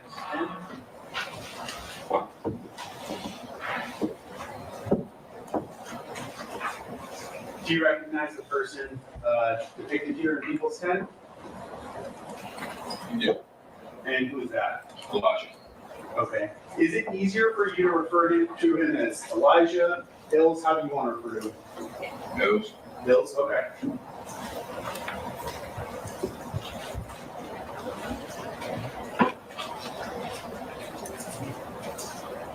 Was he one of the kind of original members of ASAP? Yeah. How would you describe for the jury your relationship or your closeness with Elijah or Hills? I mean, it was pretty good up until the incident. Would you, up until the incident, would you have considered him a close friend of yours? Yeah. Was he someone that you would talk to on a regular basis? Yeah, I talked to him the night before the incident. I was at his crib, his house actually.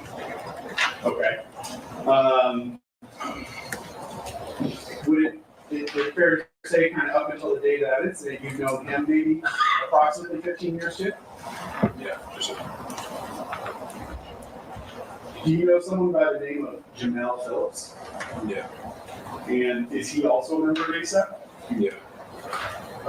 What, if any, nicknames does he go by? ASAP Rosie. In my next pivot. Is anybody having trouble with your? Everybody's okay? As I'm listening to him talk, like, I can't help but say, ASAP Yams is turning in his grave watching this right now. He has to be. ASAP Yams is turning in his grave as this is happening. You're having some trouble? Yeah. Mr. Efron, could you try to speak up a little bit, please? I'm in our Eagles 11 year. Yes. What is it? It's a one-page document with a single photograph, 52 people.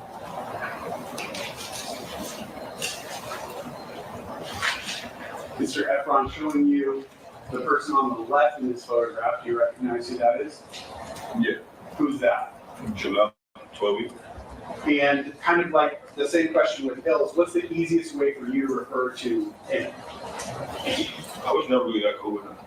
No, I mean, as we're talking about the different people involved in this, how do you want me to refer to him? Do you want me to call him 12? Do you want me to call him Janelle? Well, now we know the truth of how he always felt about 12. Oh, I was never cool with him. 12. Okay, 12. And the person who's next to him in this photograph, do you recognize that person? Yeah, that's Rocky. All right.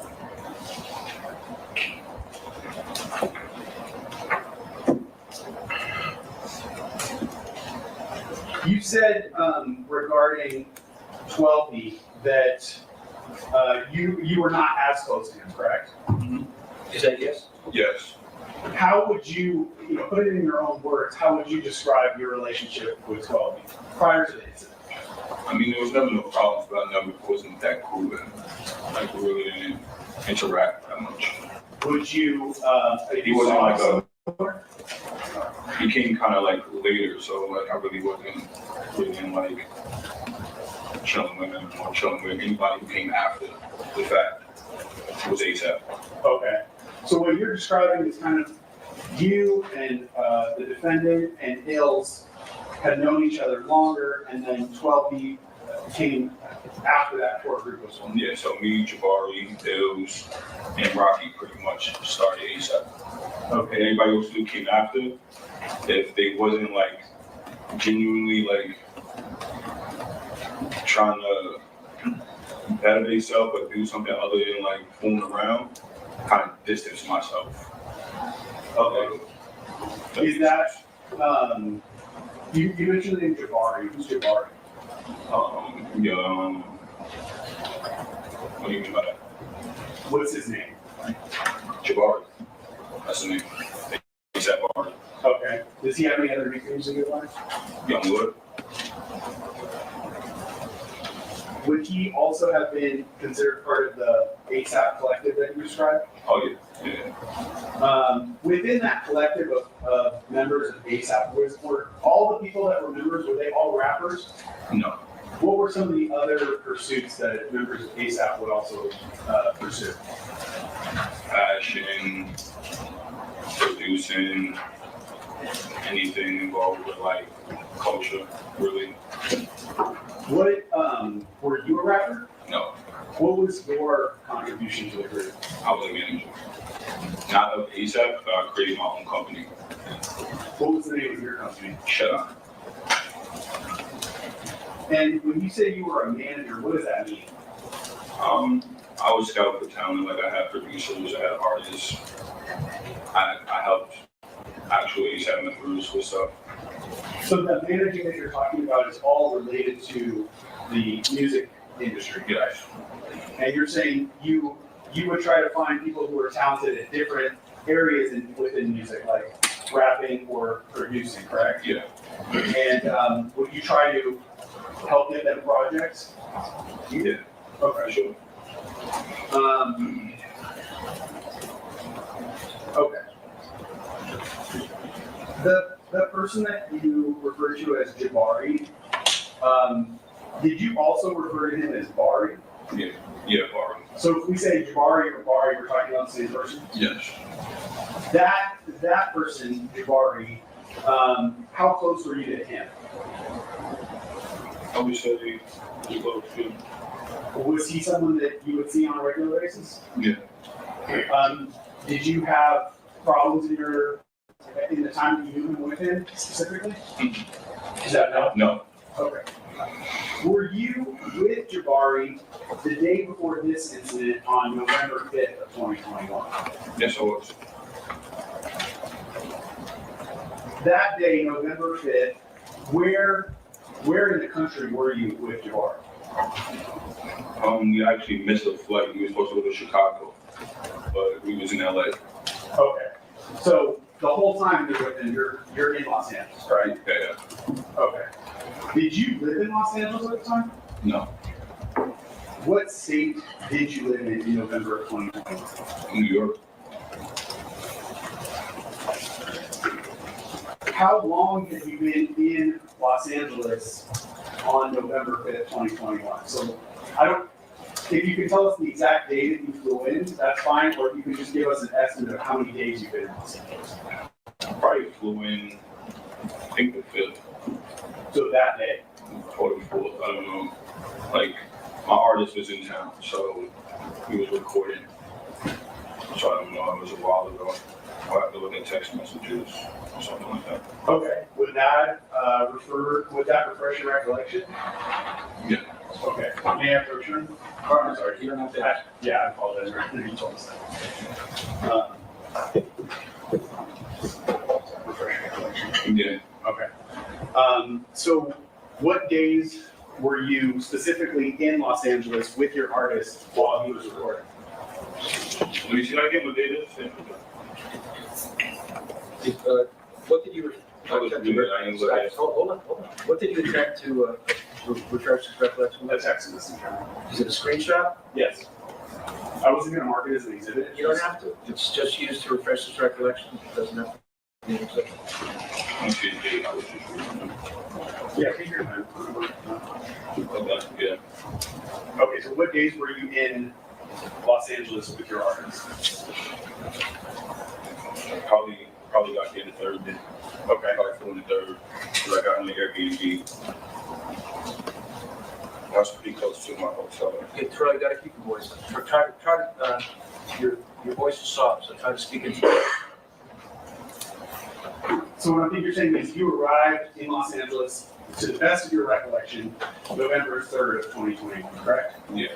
And your artist, the artist that you were managing was recording music the 4th, 5th, and 6th, correct? I believe so, yes. How did you get to Los Angeles on the 3rd? What do you mean? Meaning you're from New York, how did you get here? Oh, flew. When you say you flew, did you fly on a private plane or on a commercial jet? On a Delta commercial.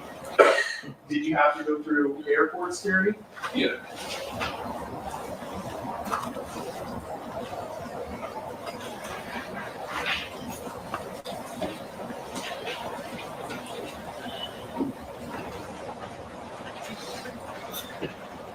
Okay, you said you met up with Jabari on November 5th in Los Angeles, correct? Yeah. Do you recall where you met him?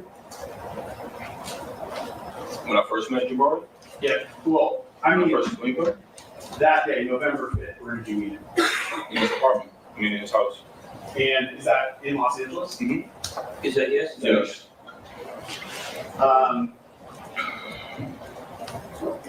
While you were with Jabari that day, did you overhear a conversation between Jabari and the defendant, Mr. Mayers?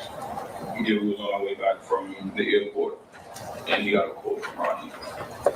So the defendant called Jabari? Yeah. And can you describe for the jury how it was that you were able to hear the defendant on that call? We was in the back of the SUV, and he got a call from Rocky. He put the phone on his stomach. So he was laying back in the truck, and he put his phone on his stomach. He just was like listening, like talking to him. Was the phone on the chair? Was the phone on speaker? Yeah. So you could hear both sides of the conversation? Yeah. What was the nature of the call between Jabari and the defendant? It started off first, I believe, like Rocky was trying to get Barbie to come to this complex con, Kenya University thing, and Jabari declined, and the conversation got kind of weird, like, and then Jabari says something like, "Oh, I see you got ills and 12 on the jet," and it became like an inside joke because Rocky hasn't hit them, and it just became an inside joke. Kind of. So then Rocky's like, "Oh yeah, you know, I got my niggas with me, boom, boom, boom, whatever." And then instantly after that, he says, "Fuck that nigga Relly." And I'm like, I'm sitting in the back of the chair, and I kind of get up, and I'm like, and then Barbie like stops me. He's like, and then I'm listening, and then he's like, "Oh yeah, I don't fuck with." Can I say what I want to say? Yeah, say it. So he pretty much was like, "Oh, I don't fuck with that nigga. He mad emotional, like this, that, and the third." Pretty much. It was so long ago, but it was in the contents of that. And then Jabari. After all that, he goes to contents of that. He spoke to him like he was a regular hood nigga at the corner store, didn't he? I mean, no type of real vocabulary is really, huh? Like, what you mean you don't fuck with him? And he's like, "I just don't fuck with him. I don't like that nigga, like this, that, and the third." And after he said something about like, it's so long ago, but he was like, I'll beat him up or something like that. So, you want to keep going? Let me stop you. You said that. See, he's already fucking up because there is no, see, something like that or this, that, and the third or boom, boom, boom. There is none of that in the court of law. There's only specifics and details and being very thorough on the stand. You keep saying he said. Were those all things that the defendant said specifically? Yeah. So he was the one that said he doesn't fuck with you, correct? Yeah. Had you said anything at that point in the car that would have alerted him to the fact that you were actually in the car? No, he didn't know I was there. Did Jabari? I wanted to say something, but Bari was like kind of put his hand to the side to like my leg, you know what I mean? And I was just listening. I'm assuming then that Jabari didn't tell him, "I'm in the car with." Oh no. Okay, so as far as you knew, the defendant had no idea that you were in the car. No, he had no idea.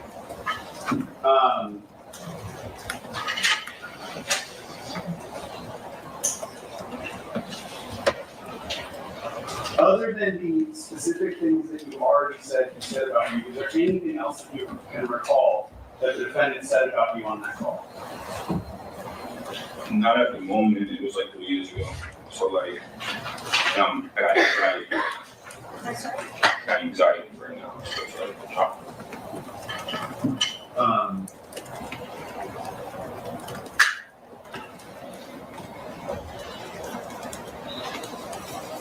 in the past, have you said that on that call the defendant said, referring to you, "He's a bitch"? Absolutely.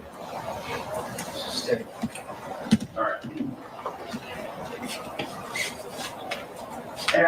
At that moment, on November 5th of 2021, were you aware of tension between you and the defendant?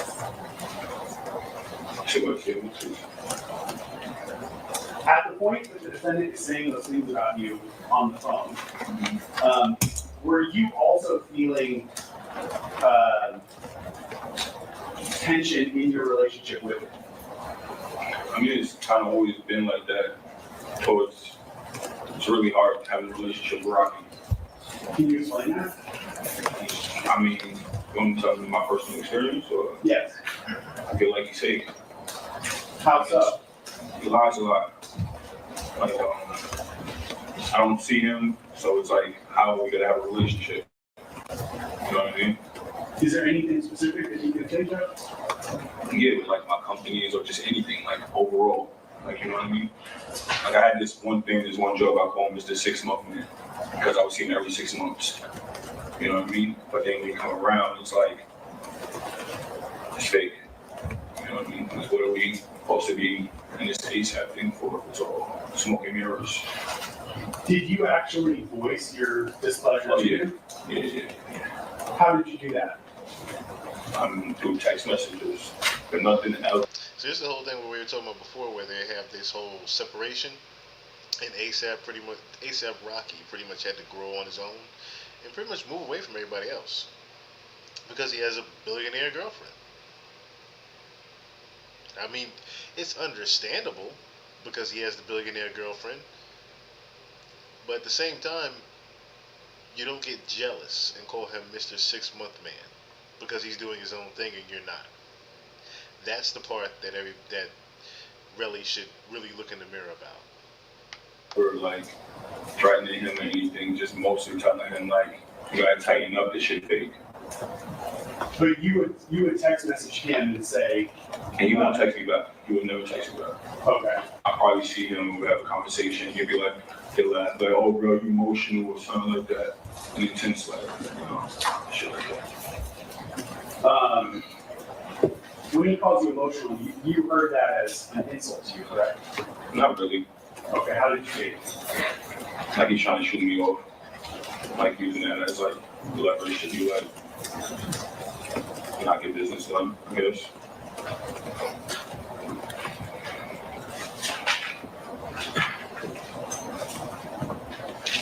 All right, I want to direct your attention to that night in Los Angeles.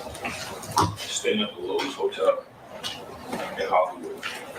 And that evening, did you have any plans to meet up with the defendant at all? No, I haven't spoken to him in months, probably prior to that. I texted him, but he never answered me back. You mentioned in your earlier answer that there was this event called Complex Conference going on that weekend, correct? Yes. And I believe you said the defendant was actually performing at that concert series, correct? Yeah. Did you have plans to go with the defendant to Complex Con? No.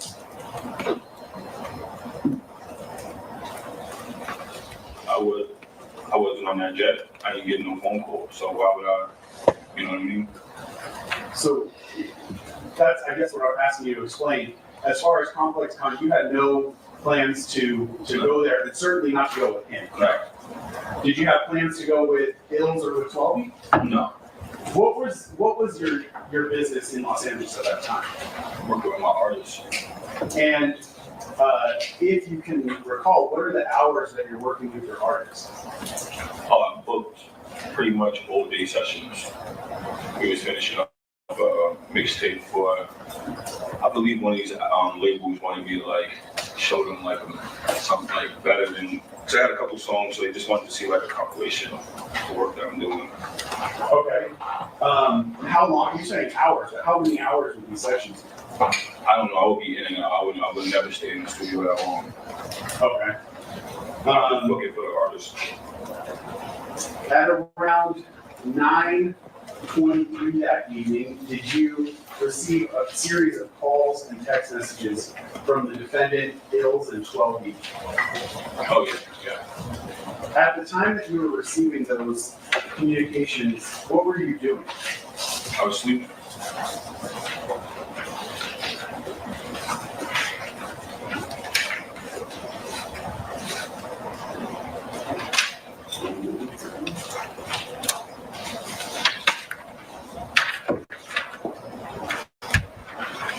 Mark my next exhibit, Your Honor. 12. It is a single photograph, a screenshot. Now see, I believe here is where he fucked up at. Because he just said that he booked an all-day session at the studio. So why were you sleeping when you got the calls?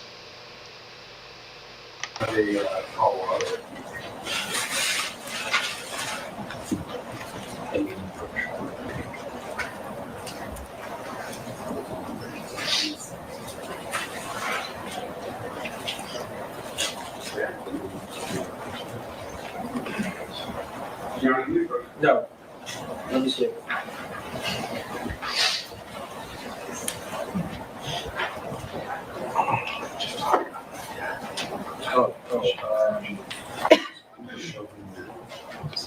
Right.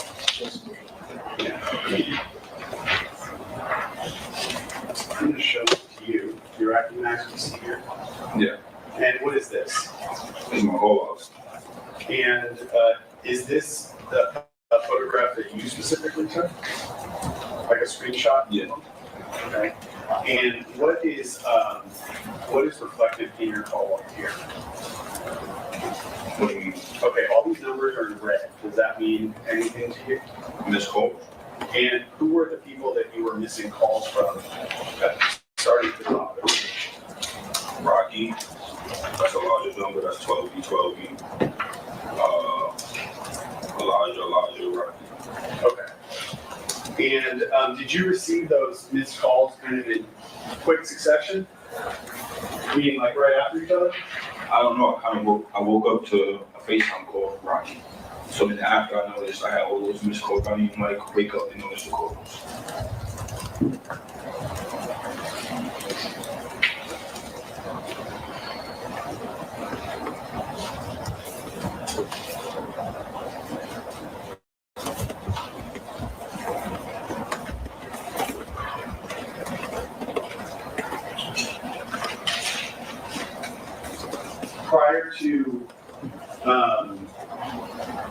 Prior to you waking up, did you receive any text messages from the defendant? So you're saying you received a bunch of missed calls while you were asleep. You woke up, you answered your phone, talked to him, and then you kind of went back and looked at your phone afterwards. Is that accurate? Yeah. And that's when you saw you had a bunch of missed calls from him, and Elijah at 12. You also have text messages from him. Yeah. We mark my next runner 13.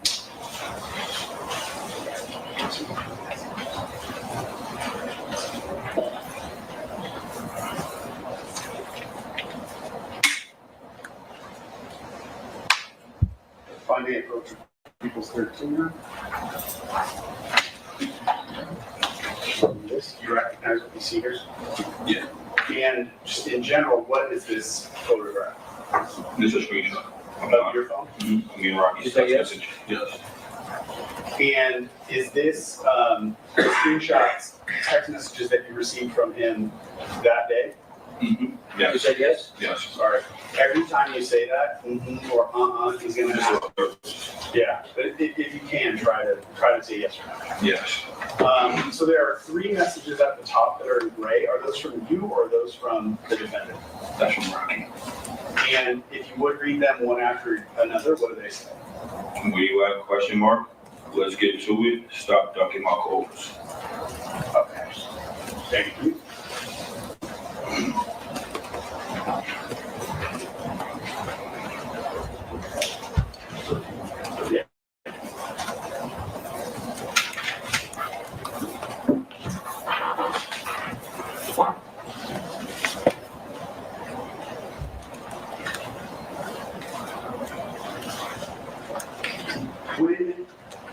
When he texted you, specifically the phrase, let's get to it, did you know what he was referring to? I mean, I had kind of an idea that he wanted to probably fight or something, or just argue or something. I don't know. What gave you that idea? The day before his conversation. So you still have that conversation that he had with Jabari in your head at the time you read that text message? Yeah, that conversation spoke volume because I never heard him talk like that. And over the whole, 3 years I know him, I told him a bunch of times, if you ever had a problem with me, let me know. Because shit's not adding up.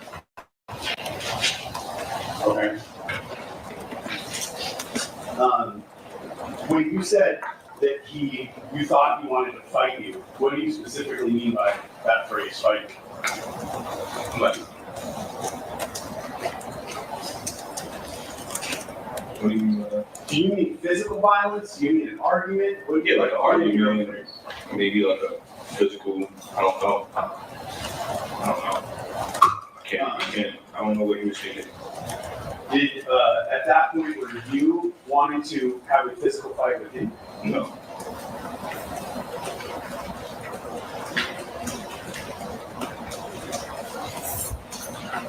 Those text messages that you read from him, when you read those, did you perceive those to be aggressive towards you?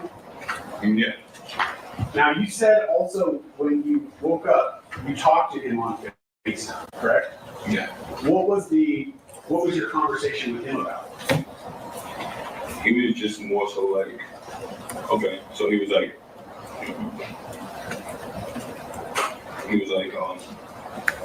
where you at?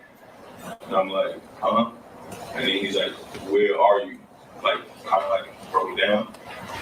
And I'm like, instantly, I don't know, for some reason, I just told him the W. You know what I mean? And then he's like, no, you're not. That's a bum ass hotel. So I'm like, and then he's like, show me where you at. So then I got up to bed and I kind of, the Lowe's Hotel is on Hollywood. The W is in Hollywood. So everything kind of looked the same. So when I showed him outside, I think that was good enough to the point he believed I was at the W. Okay. When you said you received this call, were you fully awake even when you started talking to him? No, I was still asleep, kind of. And you said he first asked you where are you at, and you said, I think you said huh. Yeah, I said huh. And then you said he broke it down, where you at? No, where are you? Like, where you at? Where are you? Like, kind of like with force the second time. Like, okay, that was even my question. What was his tone of voice when he said, where are you? Okay, so the first one was like kind of regular. After I said or whatever, the second one was just like, with, like, you know, it was a problem. Like, where are you? Like, where you at? Like, you know what I mean? And you said that after you told him you were staying at the W, he called your room a bum-ass room? Yeah. What does that mean? I guess it's, it didn't look like the W. Like, not as nice? How did you receive it? Yeah, pretty. Like, I was still asleep. I didn't care. I just wanted to show him outside the window to figure out what the hell is going on. You know what I mean? He couldn't even form his words to say, I viewed it as an insult, sir. I viewed it as an insult. Like, what's going on? What's the purpose of this call? At the moment you're talking to him, did you have any idea why you wanted to meet up with him? No.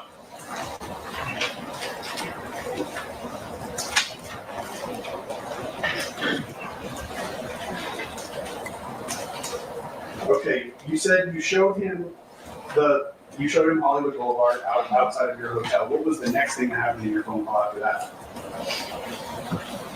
I think he said he'd be right there.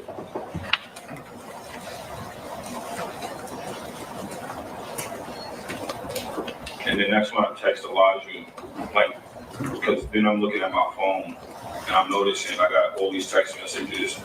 And like I said, Jamel text me too and call me if I don't know shit up like that. So I like Ills, I know Ills, you know what I mean? So text Ills, I'm like, what's going on? Pretty much. Hold on. I don't remember exactly what I said from that day because it was 3 years ago, but I hit Ills to like kind of confirm like what's going on. Yeah, and that's fine. At that point, did you know that 12 feet and Ills were with the defendant? What do you mean? Like, did you know that come in and work together? Like, come to link me? No, meaning in general. That oh yeah, because it was on the plane. Okay. And so when you received the messages from Ills and from 12E, you understood at that time that they were with the defendant, correct? Yeah. After your conversation let me clarify when you say you're on FaceTime, was that FaceTime that also had video associated with it? Yes. So he could see you through the phone, correct? Yes. After your conversation with him, did the two of you make plans to meet up? I mean, I didn't really make plans. It was kind of like wake up, and I wanted to. So we just gonna talk and like really hash things out. Because this happened before, not like this, but like where we talk shit out. You know what I mean? And like I said, I call him Mr. 6 months, and I haven't seen him in a very long time. So maybe he hasn't read the room. You know what I mean? Like okay, yeah. You said in the past when you had a problem with him, you felt comfortable just expressing that to him verbally and talking, correct? Mm-hmm. Is that a yes? Yes. And was that sort of something that had happened on multiple occasions where the two of you would talk and work out your problems further? But then I'm going to ask you, he could help a little bit, please. We have that question. Your Honor, we can go. Can you say that again, please? Was that something that had happened multiple times when the two of you would talk and work out your problems, or was that something that only happened once before? I mean, if we worked out our problems, we wouldn't be here. So this was an ongoing thing of just like open and injury, you know, like promises or anything, you know what I mean? But I didn't care really. I was always working towards my goals at the end of the day, what I wanted to accomplish out of the situation. I guess what I'm trying to listen or ask you about is, have you had problems in your relationship with the defendant prior to this? I'm going to say problem. I don't know. Me personally, I never had a problem with him, but I think he had a problem with me. Okay.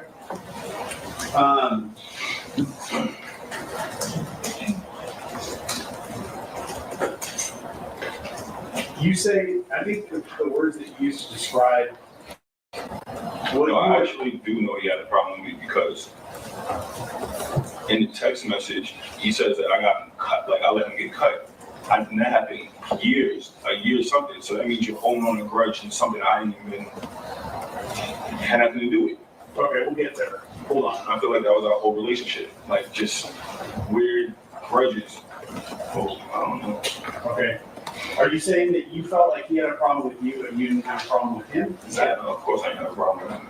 But you had sent him messages in the past where you had expressed, you know, your disappointment in him. You already said that, right? Yeah. So then I think we have those text messages. The text messages, I always still, like, how you say it, like, complimenting him or big him up for his success. At the same time, like, you're doing bad. Okay. But then the same text messages, like, I never was like just straight out like, oh, fuck you. I never said fuck you. I probably did, but it was like real wishy-washy in the sense like love. Like, I don't know, some, you know. But I never really got responses back from it. I'm trying to understand, if you can, what your state of mind is as you're going to this meeting with him, or as you said, to link up. My state of mind? Yeah. I was feeling real confident because, like I said, I don't think he read the room.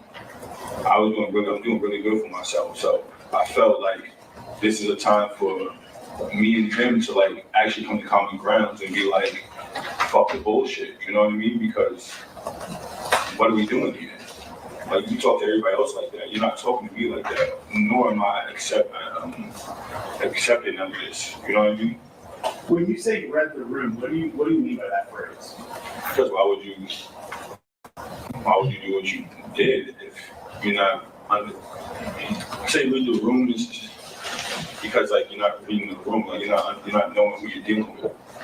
You know what I mean? Like you're thinking you could just. He knows of me, but he didn't know what I was up to. So you're probably thinking I'm a bum or I'm not like this person, somebody you could just have your way with. Did you feel personally like your music career was becoming more successful? Yeah, for sure. I was going in and out of label meetings. Would you say at that point that was essentially the height of your career in the music business? Have you been more successful? Okay. Yeah. In the music industry, yeah. Yeah, I was at my highest I ever been because I finally figured it out. I figured out how to make money back into everything. So I made my own way. Sorry, and I don't mean to talk over you. My apologies for that. You said that going into this meeting, you were confident. Is that what you mean by? It wasn't even a meeting. I wouldn't even call it a meeting. It was just like I'm linking up with Rocky. I haven't seen the dude in dumb long. Yeah. Like anytime you want, like you're gonna go link him. Like you know what I mean? Like I don't see the dude. What does that phrase "link with him" mean to you?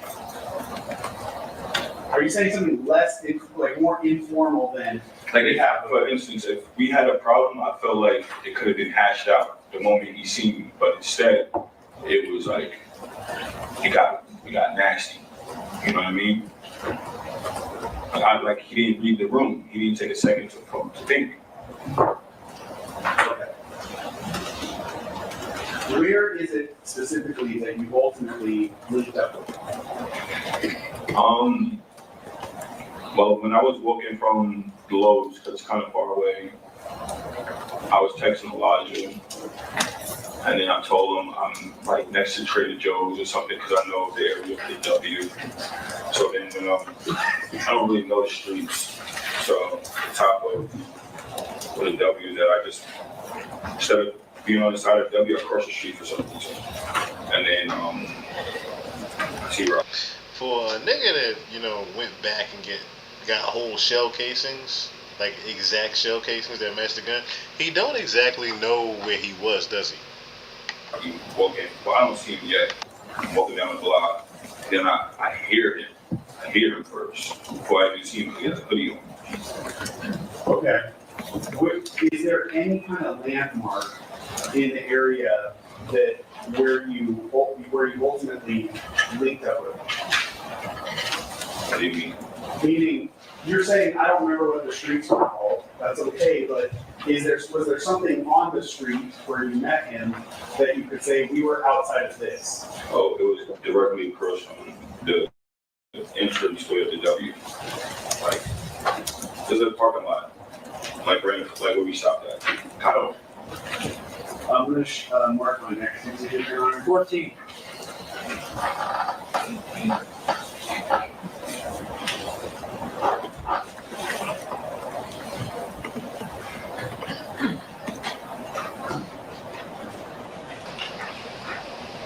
They caught him. Sir, I'm showing you he was 14. Do you recognize what you see there? Yeah. And do you see the entrance of the parking lot that you were talking about? Yeah, so I was walking like right here. There's a pointer. You see a pointer anywhere?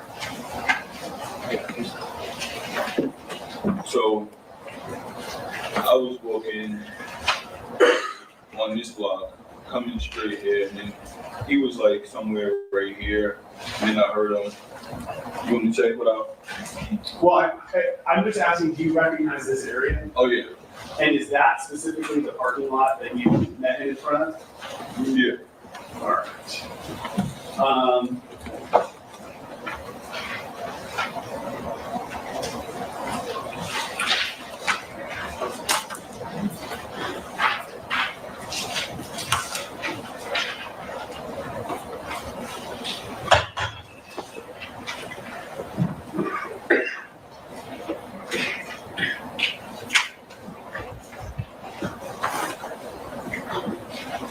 You said you don't know the streets in that area very well, but did you know where Hollywood Boulevard was? Yeah. And were you at all close to Hollywood Boulevard? Yes, the main like strip, I believe. Would that have been like directly above where you? Yeah, above. All right, I'm going to show you number 2, where Hollywood Boulevard is labeled here at the top. You see that? You see what now? Is the screen in front of you working? Just so you don't have to turn it on. No, it's not.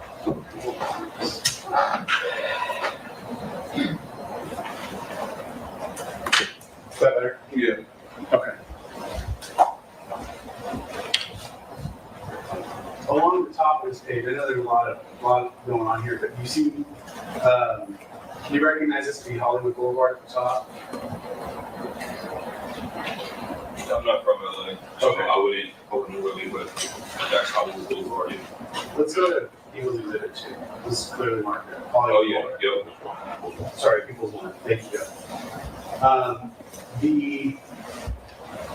the street that came down was next to the W Hotel, correct?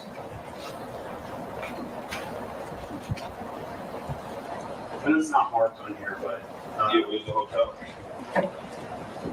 Did you come down the street that was right next to the W Hotel? Yes. And you came from Hollywood Boulevard down the street? Yeah. Because I traveled from the Lowe's, so I took up Hollywood Boulevard. Did you walk pretty much Hollywood Boulevard the entire way? Yeah. And you said then at the W, then you turned and came down the street next to the. Yeah, Argyle. Okay. If you don't remember the name of the street, that's fine. Just you can tell us by the landmarks. But what you're saying is you came Hollywood Boulevard to the W, and then you turned down a small street that was next to the W. Mm-hmm. Is that yes? Yes. And I believe you said in your prior answer that the street that you were on had the entrance to the valet area of the W, correct? No, I wasn't on the side of the W. No, I'm saying that street is where you would enter the W Hotel. Oh, yeah. And, but you said you were specifically on the other side of the street from the W. Yes. Okay. Let's go back to the parking garage. You described it before on People's 14, coming this way, so from the lower left-hand corner towards the top right-hand corner of the page in that direction on the sidewalk here, correct? Yes. So would the W have been on the opposite side of the street? Yeah, right on the side.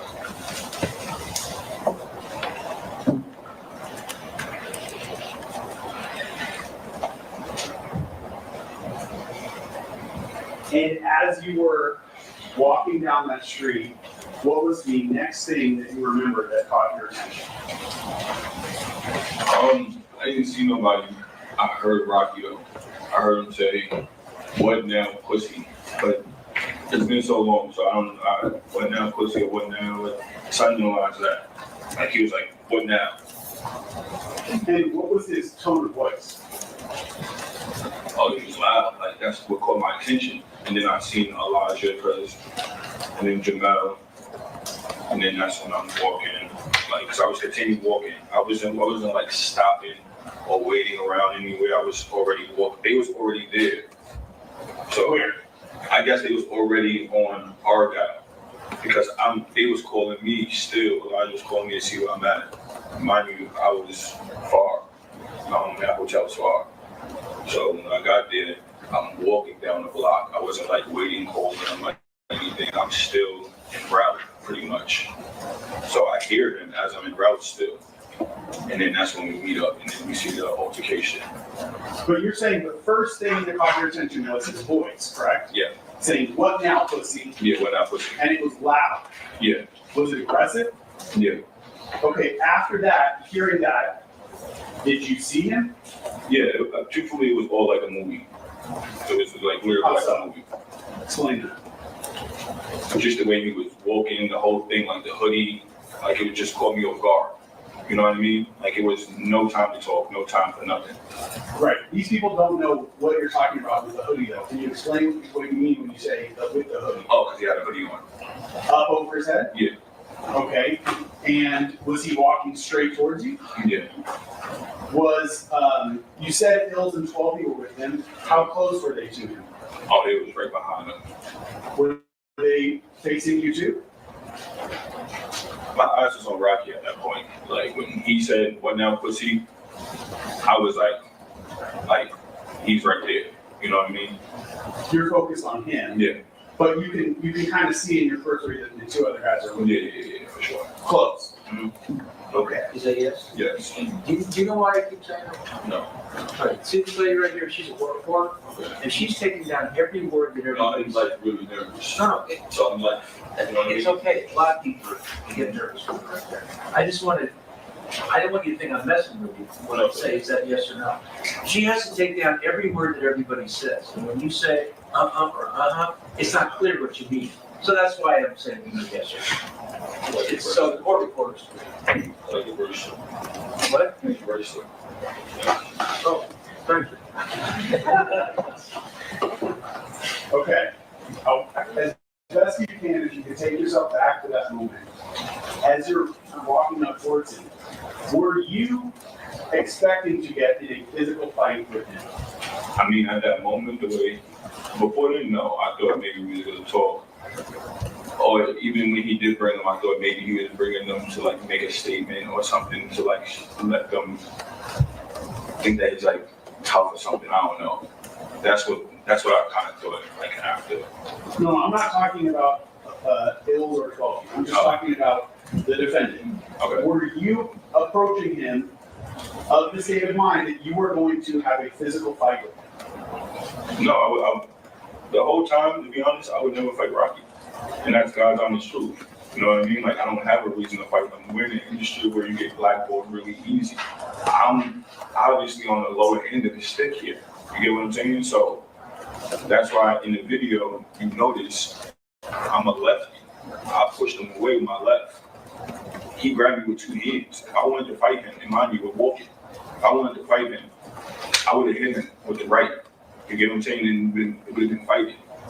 Like, I stopped him with my left. And in the video, that's when you see Elijah, like, kind of like breaking it up after. Before we talk about the video, I want, if there's any other way that you can explain that to the jury, what it would mean for you to get in a physical fight, specifically with the defendant at that moment. The only thing that would make me fight Rocky is if I'm physically like hurt, like if he punched me. Then I would consider hitting him or fighting him. But I would give him, just because who he is, like I wanted, and I think he uses that to his benefits or like whoever famous that whoever that shit is. But like I wasn't gonna fight him. What would it mean for your career if you got in a physical fight? Oh, it would be over. How so? It would be over. Can you literally over. You don't have a career. Was that in your head? I'm like part of a conglomerate, like a group. So if I fight Rocky and I beat him up, or if we fight or something, I'm already not liked, and people don't like me and shit like that. So I'm fighting him. I'm definitely getting blackballed, and all the labels like him and work with him and do this. You know what I mean? Like I'm just trying to swither my way in. You know what I mean? So if that comes to like light that we. I would just like to know, as he's sitting up there, and I want y'all to look at his hands, what knuckle grazing from a bullet wound heals up in 2 months? Board or something like that, I'm pretty sure it won't go good. Like nobody would do business with me or other things like that. You know what I mean? Okay. I want to ask you just about a couple of things you just said in your answer. You mentioned ASAP in that. Was the defendant kind of the most successful member of ASAP at that point? Oh yeah, for sure. By far? By far. Would he have been kind of the leader of ASAP, even if not formally? I wouldn't call him the leader, but You both can't talk at the same time. That's the question again. Would other members of ASAP kind of turn to him when they have projects or things like that? Not too many people. It wasn't real motion. Like then, it was pretty much whatever Rocky got going on. Like people would try things, but it kind of got to like what Rocky's doing, or like stuff like that. Okay. I mean, what I hear is you're saying he was like really the only highly successful member. No, because then you got Jabari that creeped through the doors, through his video on. You know what I mean? You got Ferg who did music, but everybody else, good luck. Okay. And I mean, Including yourself? Yeah, for sure. I was definitely down and out. Let's take a break now. Okay. Folks, we'll take 15 minutes. Please be outside the courtroom doors at 3:15, at which time we will resume. And please don't discuss the case.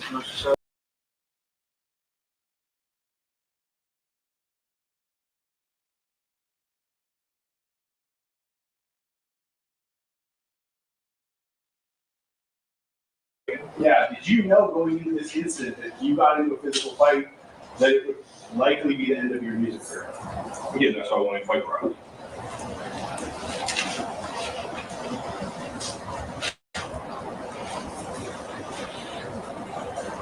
As you were walking to the street where you ultimately linked up with him, did you have any weapons? No. Did you have any handguns with you? No. Did you have any knives, folding knives, anything like that? Nothing of the sort.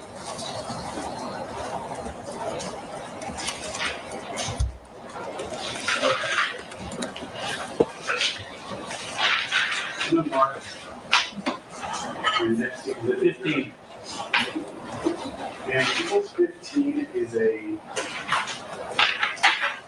external hard drive or what they call thumb drive. Containing surveillance video to audio. There is on one of the surveillance videos, but it's not spoken word. For noise. Yeah, it's.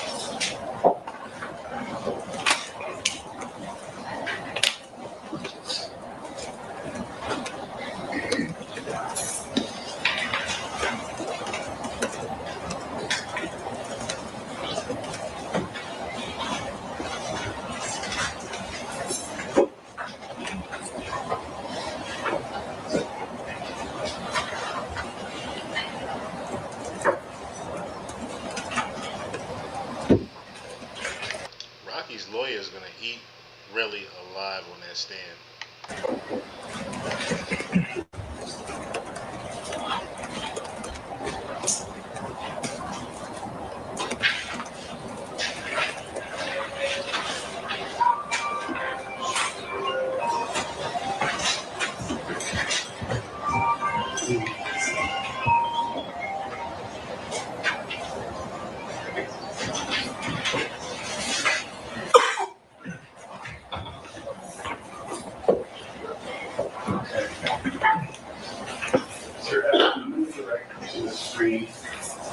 Put it on here so I don't have to like. Yes. Hold on one second.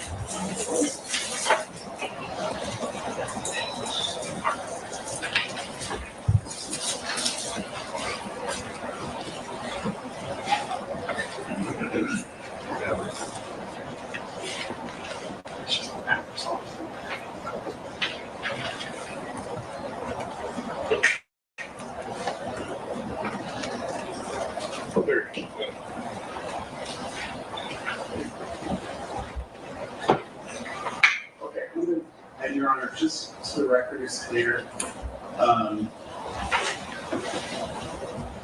we mark this as match 15. The thumb drive? Yes. 15. On Equals 15, it's the file that I'm playing is labeled sequence surveillance video. All right, Mr. Efron, I'm going to play just a few seconds of this video, then I'll ask you some questions.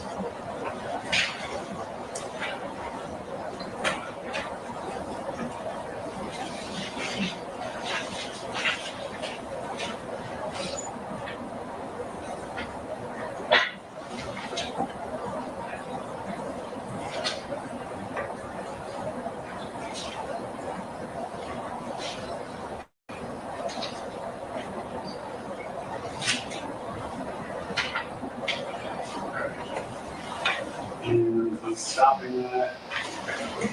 So here's my question: if he got a whole bullet wound or a gun went off. When did the gun go off? I didn't see a muzzle flash. Did anyone see a gun flash at all? There was no shooting. At the end of the day, there was no shooting. So how did he get a bullet wound? Where were the shell casings? So on and so forth. Where was the shooting at? That whole video, there was no shooting. It's at 30 seconds on the video player. Did you recognize the what was captured on that video in those 30 seconds? Did you recognize what we saw there? Yeah. And did you specifically recognize that to be the first incident that happened when you first linked up with the defendant? Yes.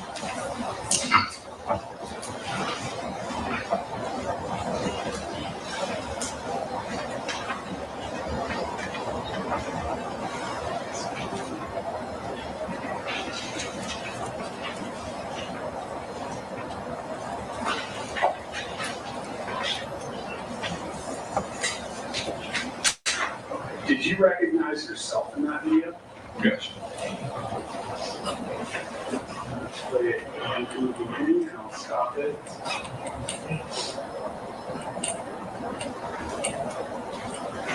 Okay. I think I stopped it at 6 seconds if I can read that from here. The first person that we saw walking down the sidewalk on the screen, who was that? Wait, the person that play it again? The person that I seen? Yes. Yeah, that was right. No, the first person that we saw coming down. Oh, that's me. That's you. Yeah. Okay. And I'll play it forward a little bit from here.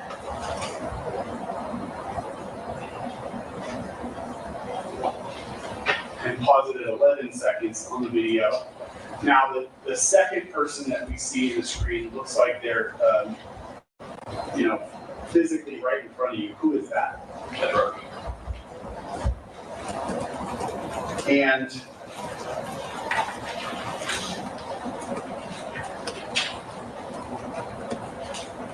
when you first approached him, can you describe what happened in your own words?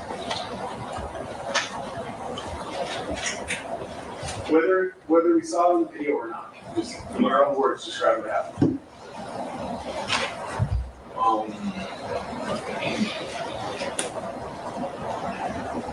So when you came, He's getting real nervous because what he's about to do is about to fuck up this whole thing. came up to me, like from the video from where I can see it, and saying shot all over. It was like 3 years ago. But it was another video. But I was stopping a little. I could see I was stopping a little. And like I said, I'm lefty. I'm righty. I stopped him with my left, trying to back him up. You know what I mean? And then let me stop you for 1 second. That interaction that we see, would that have been right after he said, I don't remember what your exact words were, but what's up now, pussy? What's up now, pussy? Probably 10 seconds later. He was still walking. Okay. And could you see his face as he was walking towards you? Yeah. How did he look? Oh, angry. So could you tell as he was approaching you that you were headed for a physical confrontation with him? His hands wasn't up. It was more so walking. So when we got to each other, he initiated him, try to grab me or try to grab me by my collar. That's why you see that, and I grabbed him off. You know what I mean? So as best you can remember it, he was the first one who grabbed you by the collar. Then he grabbed me by my collar. And then you raised which of your hands to my left. Your left hand to separate from him. Yeah. Okay. And as he grabbed the collar of your sweatshirt, what did he do? I think he's just trying to tug at me and talking and going back and forth. And then Elijah, everything happens so fast. And Elijah gets in the middle. Okay. When you say he's talking at you, do you remember anything that he said? Like I said, it was 3 years ago. I would have to see what I said before I say something that I don't really vaguely remember. That's fair. But so as you sit here right now, today, 3 years later, you don't specifically remember the words he said. Is that what you're saying? Not the words so much, except for like towards the ending when the gun came out. I remember that. Okay. I remember the words that came out when the gun came out. As best we can, I'd like to go through it step by step. So when he first approaches you, you're saying he's saying words, but you can't remember the words? I don't remember. Do you remember the tone that he had said these words with? Oh, at that point, like, we pretty much getting there fighting. Like, he's saying what he's trying to get, I don't know. Did he sound angry to you? Yeah, for sure. Okay. Were you saying anything back to him? Yeah. Do you, I don't remember. You don't remember your words? Do you remember your tone? I was angry because he touched me. I was just like, the fuck off me, or probably like. But then, mind you, the gun came out seconds later, so then my tone got really angry after. Because, what the fuck you got a gun for? And that's what I said. Okay, so you kind of move forward. You remember being angry because he's tugging at your sweatshirt. Mm-hmm. Then he had a gun in his hand. Did you see where the gun came from? It came from his waistline. Okay, so It came from his waistline. This might be clear to everybody except me, but can you have Mr. Eckhart identify on the screen? Yes, please. I'm the one on the right, and it's around here with the black hoodie. For the record, he's holding on the left side. Yeah, sweatshirt with some type of graphic on it? Yeah.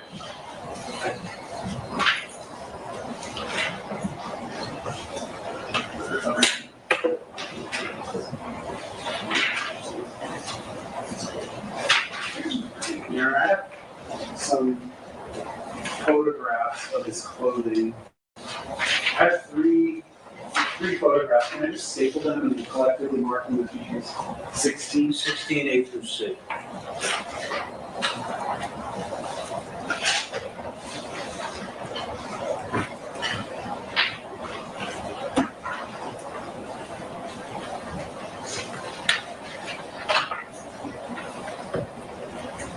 Okay.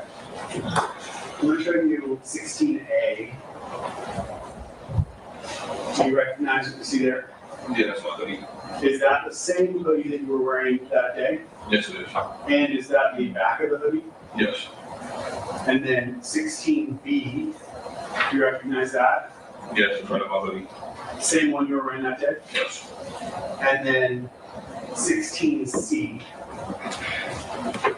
Yes, my sweatpants. same one you were wearing that day? Yes. Okay. So your sweatshirt or hoodie had that graphic on the back, correct? Yeah, yeah. Let's go back to the video. If I can remember where we left off. So you, that's wrong with my video.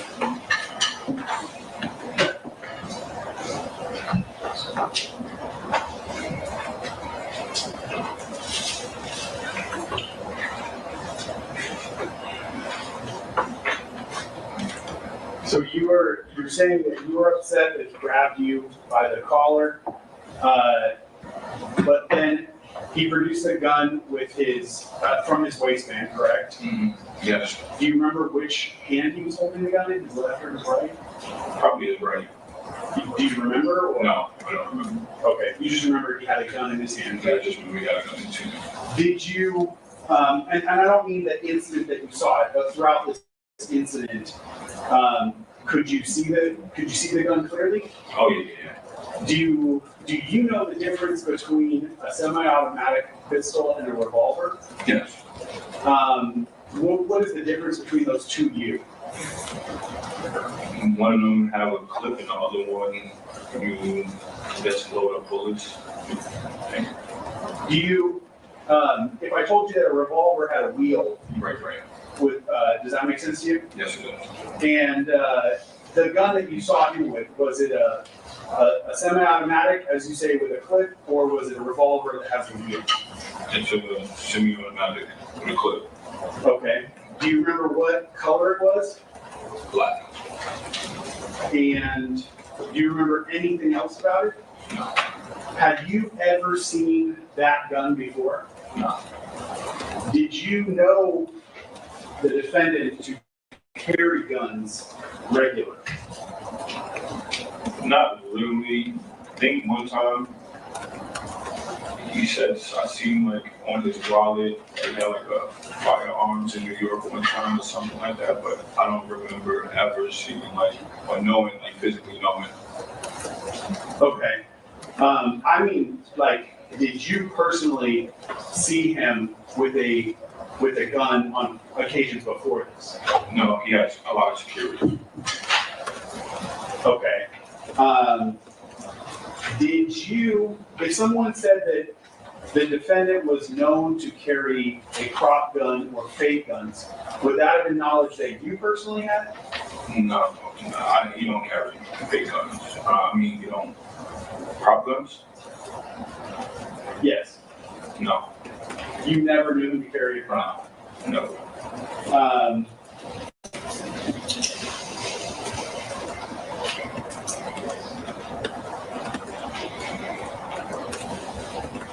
Did you ever know him to have any guns? And I don't mean, now I want to kind of broaden it. So not that he would carry in public, but guns that he would have either at his house or anywhere else. Not to my knowledge. I never physically seen any guns on Rocky. Okay.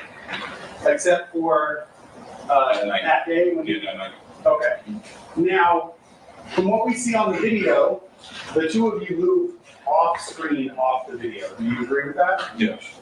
And when the two of you move off of the screen, is that where he first pulled the gun out of his waistband? Yeah.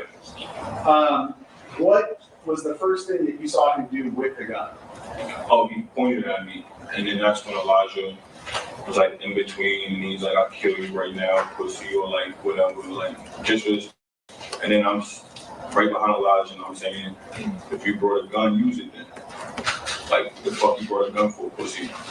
That's the words I was saying to him. When you said he pointed at you, where on your body was he pointing? Like towards my stomach, like towards like my headish a little. Like everything was happening so fast. So fast. You know what I mean? And from what you're describing, was it moving? Yeah, it was moving. He had it up. Okay, so he didn't just hold it at your stomach. It was kind of No, he was looking for a spot to shoot. Okay. Like if Elijah wasn't there, I don't know what would have happened. And you said as he was pointing it at you, what did he say? I'll kill you right now. And was that in an angry tone? Yeah, he was livid.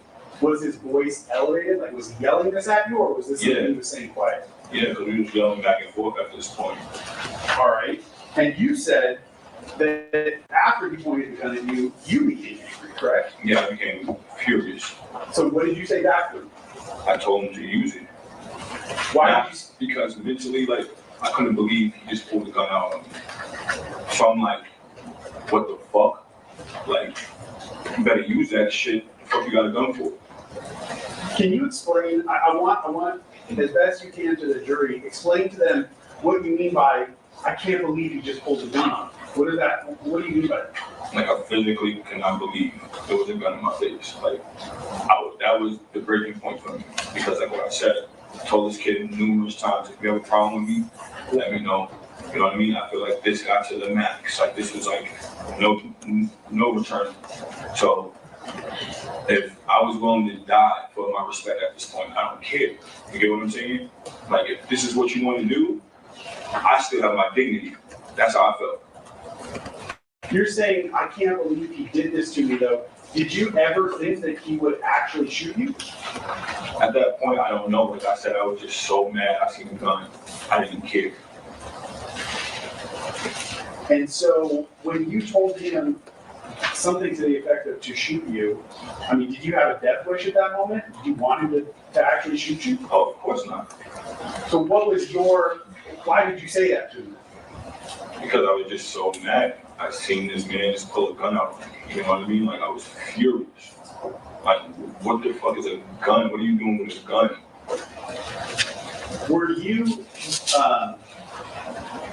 Were you mad because specifically it was the defendant, or do you think you would have also been mad had this been, say, just a stranger?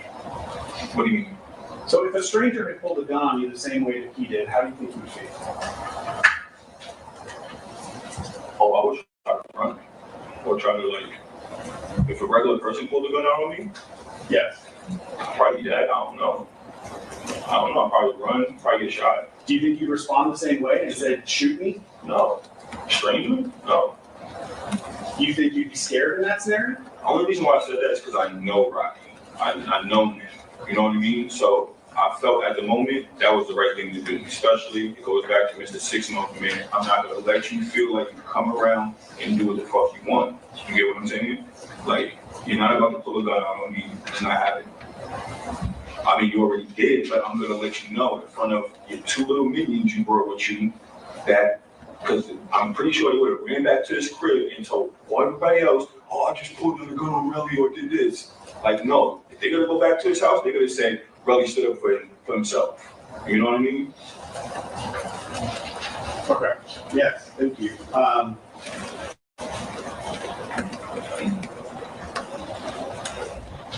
So I believe you said that Ills was the one who got between you, correct? Say what now? Ills was the one that got between you and the defendant. Yeah, yes. Let me play this forward a little bit more. And I'm going to pause it here. I think we're at 14 seconds. That person that we see in the blue jacket, who's that? That's Ills. All right, and what is Ills doing at this point in the video?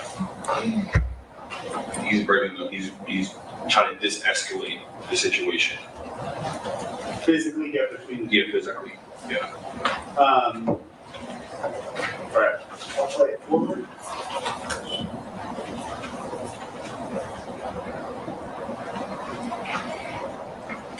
Now, I can go back if you need me to. I can pause it at 23 seconds on this video. The very bottom left-hand corner, we saw someone with a red kind of jacket. Do you agree with that? Yeah. Yes. Who was that? That's Jamal Twelby.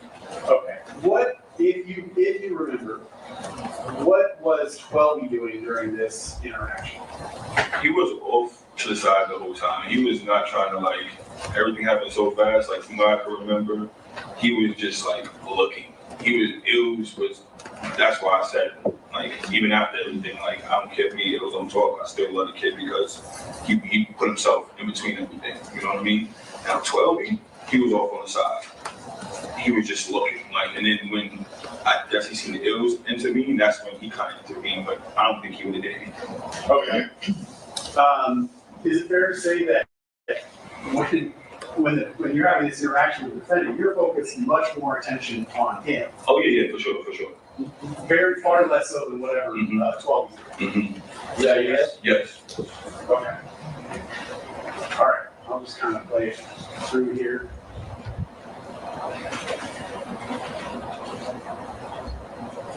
And I'll stop it where this video stops. So right at the end of that video, we saw someone, a part of their body, their lower part of their body, come back into the frame. Did you recognize who that was?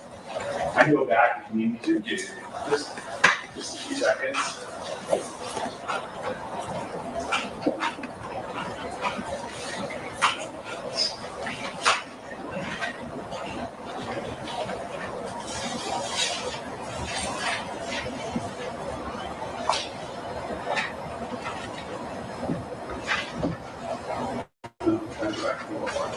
Okay, great. Let's stop it right there. That is at 25 seconds on the video player there. That person that we can see, just the lower half of their body, who's that? That's Rocky. Okay. And can you see the gun in his hand there? Yeah. That's the same gun you pointed at me? Yeah. What did he do with the gun after Ills separated the two of you? He put it back away, but I think from what I remember that day, those people that walked by, they kind of like stopped everything because once he seen them, he kind of like, because I'm yelling, I'm literally yelling, and that was like, I feel like that was one of the ways that like I didn't get shot too, because I'm yelling at the top of my lungs. You know what I mean? I'm making a scene. You know what I mean? So once he seen like those people walk by, he put it away, and that's when he started like kind of walking away. The people that we see walk by, they had nothing to do with. No, that was just a couple of them. That was just a couple walking by. Like I briefly seen them off my peripheral. Okay. So after he puts the gun back in his waistband, you said he walked away. Where did he go? He was going down the same block that he came from. Now, the landmark street that you know is Hollywood Boulevard. Was he walking towards Hollywood or Argyle? I guess that's Argyle down. He's walking down Argyle. Yeah. But away from Hollywood Boulevard? Yeah, away from Hollywood Boulevard. Okay. 1 second.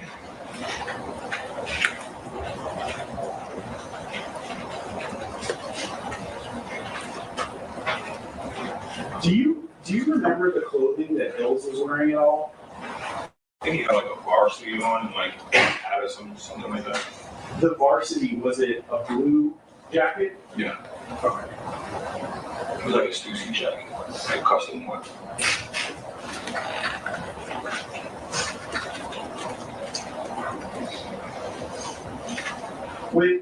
Before I move on from this, at the first point where the defendant is pointing the gun at you, how far away from your body was the end of the gun? Oh, it was damn near pressed up against me. Like, did it actually touch you?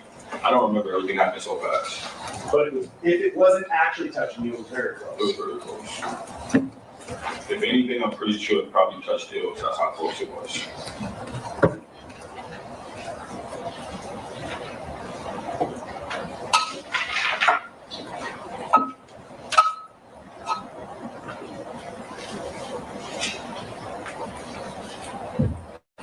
Did you say to the defendant, put that fake gun away?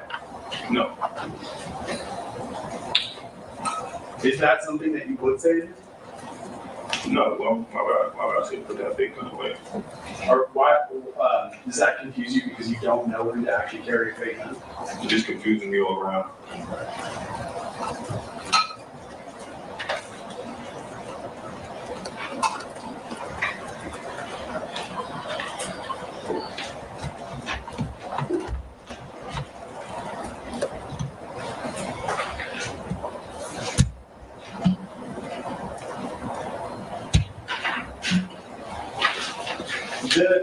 The incident that we see as it's captured on the surveillance video, from the time that the two of you first come to each other to the time where he puts the gun away and walks away, is that the total amount of time that this incident took? What do you mean? Meaning after you all walk off camera at the end of this clip, was there anything else that you remember that happened with the parking garage, or was that he just walked away? Okay, so right after Elijah's still next to me, and I look off to the right, and I see Jamel putting like kind of kneeling down, which is 12E, ASAP 12E. I see him putting away a knife. So at this point, mentally, I'm already fucking furious, right? I see Jamel putting a knife away. So I'm like, what the fuck you got a knife for? That's exactly what I say. I see Jamel putting out, what the fuck you got a knife for? Because I'm thinking this is okay, if me and Rocky got a problem, it's a white flag situation. The other two should not be interacting. If anything, they're going to be de-escalating or breaking it up. So to my knowledge, I'm like, oh, hell no. So now I'm walking with them. And I'm literally screaming out at the top of my lungs, damn near, on how Rocky failed us and how Jamel went on tour with Rocky for about 8 or 9 years. And he's back in the projects. Not that it's his fault, but this is the type of things that occur. You know what I mean? You pull the blanket away and there's nothing there. Okay. And then I'm saying other things too. I'm just verbally expressing. So when did Rocky shoot you? That's my question. When did Rocky shoot? How I feel. You know what I mean? Because I know I would never see this dude again. You just pulled a gun out on me. You know what I mean? Like, I probably would have walked away if I didn't see Jamel with the knife. Because I'm still with Ills, like right here, kind of. But when I seen that, I'm like, well, fuck it. I'm just gonna talk whatever the fuck I want to say. Okay, I'm going to ask you some follow-up questions on that and break it down a little bit. Okay. From what you're describing, the additional interactions that you had at the parking garage were seen 12, correct? With the knife? Oh, yeah. But had the defendant, had Rocky walked away? Say what? Had Rocky walked away? Everything was happening fast, so he was not quite. Yep, this is where they got him. Far away. He was not even like at it's probably like a little bit from like where you at, and I'm sitting right here. In 12, he's probably like everything's so close. You know what I mean? But it was just still kind of like backing me off. Approximating 15 feet. Okay, so, but my point is the video that we watched is almost exactly 30 seconds from the time you guys come together to the time you walk off camera. Is that your recollection of maybe how long that interaction at the party garage took was 30 seconds? With the whole incident right there? Yes. I wouldn't know. Okay. Unless I wouldn't know. You heard that? At 12:15. Yeah, it was 12:15. Exactly. If I'm not mistaken, it was Now 12. you see something. Now you see now. You done fucked up, you know that, don't you? I see what I'm saying? I thought. No, so, you know what I'm saying? That you done fucked up. No, you know that, don't you? Yeah, You know you done fucked up, don't you? Because on the low, you gotta understand this, right? He literally said that Rocky shot him. We don't gotta go too far into this. He said that Rocky shot him. He said that Rocky shot him and he grazed his knuckles. So they were trying to find out, and that's why they were asking him specific questions. They were trying to find out if he shot him after that 30-second video went off. Or did Rocky just walk away? And he clearly says Rocky walked away.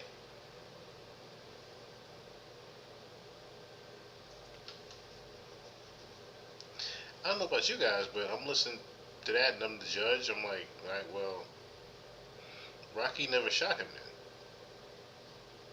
If I'm the jury, I'm sitting there saying, Rocky never shot anybody. Rocky may have pulled the gun out in intimidation. They may have pulled the knife out in intimidation. There might have been a scuffle, an altercation, but there was no shooting. You heard it from the man himself. There was no shooting. There was literally no shooting. And I meant to mention this before. Rihanna was there with him on the stand. Not on the stand. Rihanna is there with him in court. A$AP Rocky. So she's witnessing all this.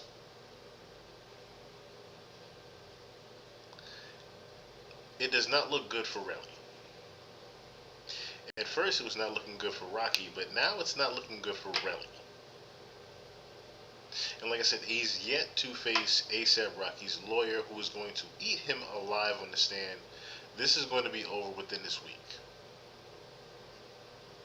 I can see that now. This is going to be over within this week. This is going to be done. I can already say it. Now, I know this is getting into the wee hours for y'all. It's getting into the wee hours for y'all. So, I was going to get into the plane crash, the Potomac plane crash. There's not too much detail on it, except for the victims. So we'll get into that tomorrow evening, because I want to do a little bit more research on that, as well as the BlackRock buying a property in LA. So I wanted to save that for tomorrow's pod, which is going to be a little bit earlier, and then we're going to do the corner. And then we're going to do the corner. We're going to do a watch party with the corner on Twitch.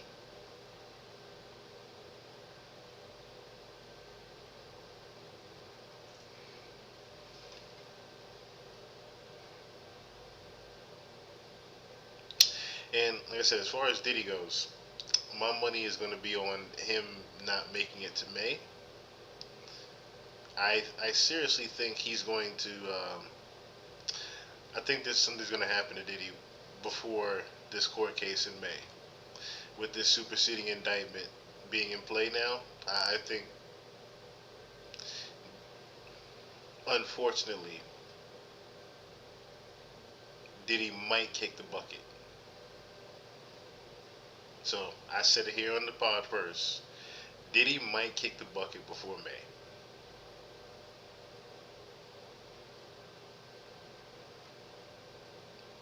So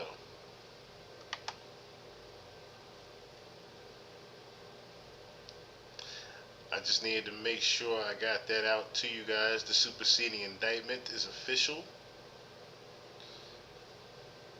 Diddy is staying in jail. There will be no more bail. It's over. It's all the way over. And as for Jay, we will see what's going to happen with him in a couple of days. So shout out to the homie Fury B, Kim Crawford, Prince Cherie, Jay Porter. Who else is up in here? Lyricist, Big Money, Icon Bunny. I lost my damn voice.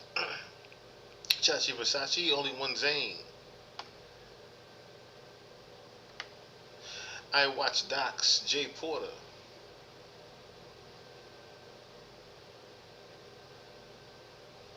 I know Medusa was up in here. I could have sworn I saw Baby Juju up in here. Shout out to Lulu who's up in here.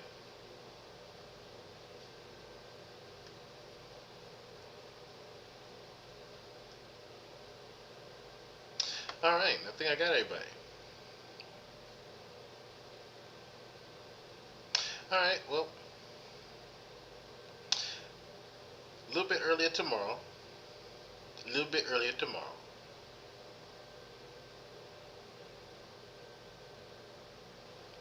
But y'all know how this go.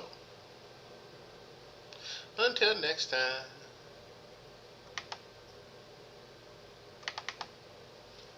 He said I'm a Rottweiler, and I'm from the Rottweiler house to Rottweiler yours. Really, get smacked silly. You get smacked silly. Fucking with these niggas from the.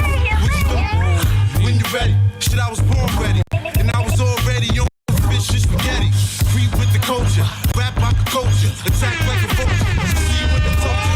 Said I get you. Where did it fit you? Got 13 inches. I see the big picture. If it's to get richer, I probably get richer. If not, burn it. Be hot like a furnace. Shoot the video. Motherfucker city permits. We own the city. On the phone with Diddy. Rap on pretty. When she get aroused like the sucker own city. Put it in the video. You wanna holler, got the follow, nigga, here we go. Get your ticket, the train don't miss it. Won't reach out, and you better won't visit. To my whole wardrobe, listen, make this money, take this money. Ain't no way you can take this money. Ain't shit funny, shake it, honey, take it, money. Now let's get it, read what you picky. Though my shit sweet, no snow equal. Front but you look, once you throw the hook and proceed to get cooking with the game. When the soldiers in your game, throw the hooks, wide big lick. Ride to the God on the side for the stink. Watch task force, dashboard, look marked. It's a big chance, big pants, Mike Clark. But my man's Mike Clark. Better learn quick, cause my click don't mark. You ain't my crew, who are you? Read it. Before we take off, make sure you're all seated. The billboard read it. Make this money, take this money. Ain't no way you can take this from me. Ain't shit funny, shake it, honey. Take it, money. Now let's get it. So controller, rap by your toller. Kids hate me when they older. I put cracks by the stroller. I'm registered voter, motherfucker quota. Give me some baking soda in the quota. Bet I flow straight about the water. I'ma break the game till it's say out of order. Put the high scorer, then tear the floor up. On the world tour with your whole out in Europe. Head on the tour bus. Do what the niggas in the drop things told us. Call the 5 reporters, thank my supporters. Hitting wives and daughters. Bought a next spray from Estee Lauder. Hey, yo, call me Diddy. I run this city. Send the cops, DA, the feds to come get me. Cats wanna leave me for dead, you coming with me. Head in the Bentley, red at 150. straight lose it. Love two things, my family, my music. Might co-write and produce it. Drop mine hot, non-exclusive. Got y'all talking like music. Cause I could break backs and stacks, it's no problem. Make raps and tracks and go hard. Get worldwide coverage. Got so many spots, I don't even buy luggage. You love it, make moves major. Hide out in Egypt, your girl keep coming around. And I'm a blazer, I'm the bad boy flavor. Lightning gators, not guilty. Come on, make this money, take this money. Ain't no way you can take this money. Get it, ain't funny. What it is you really do. It's your man.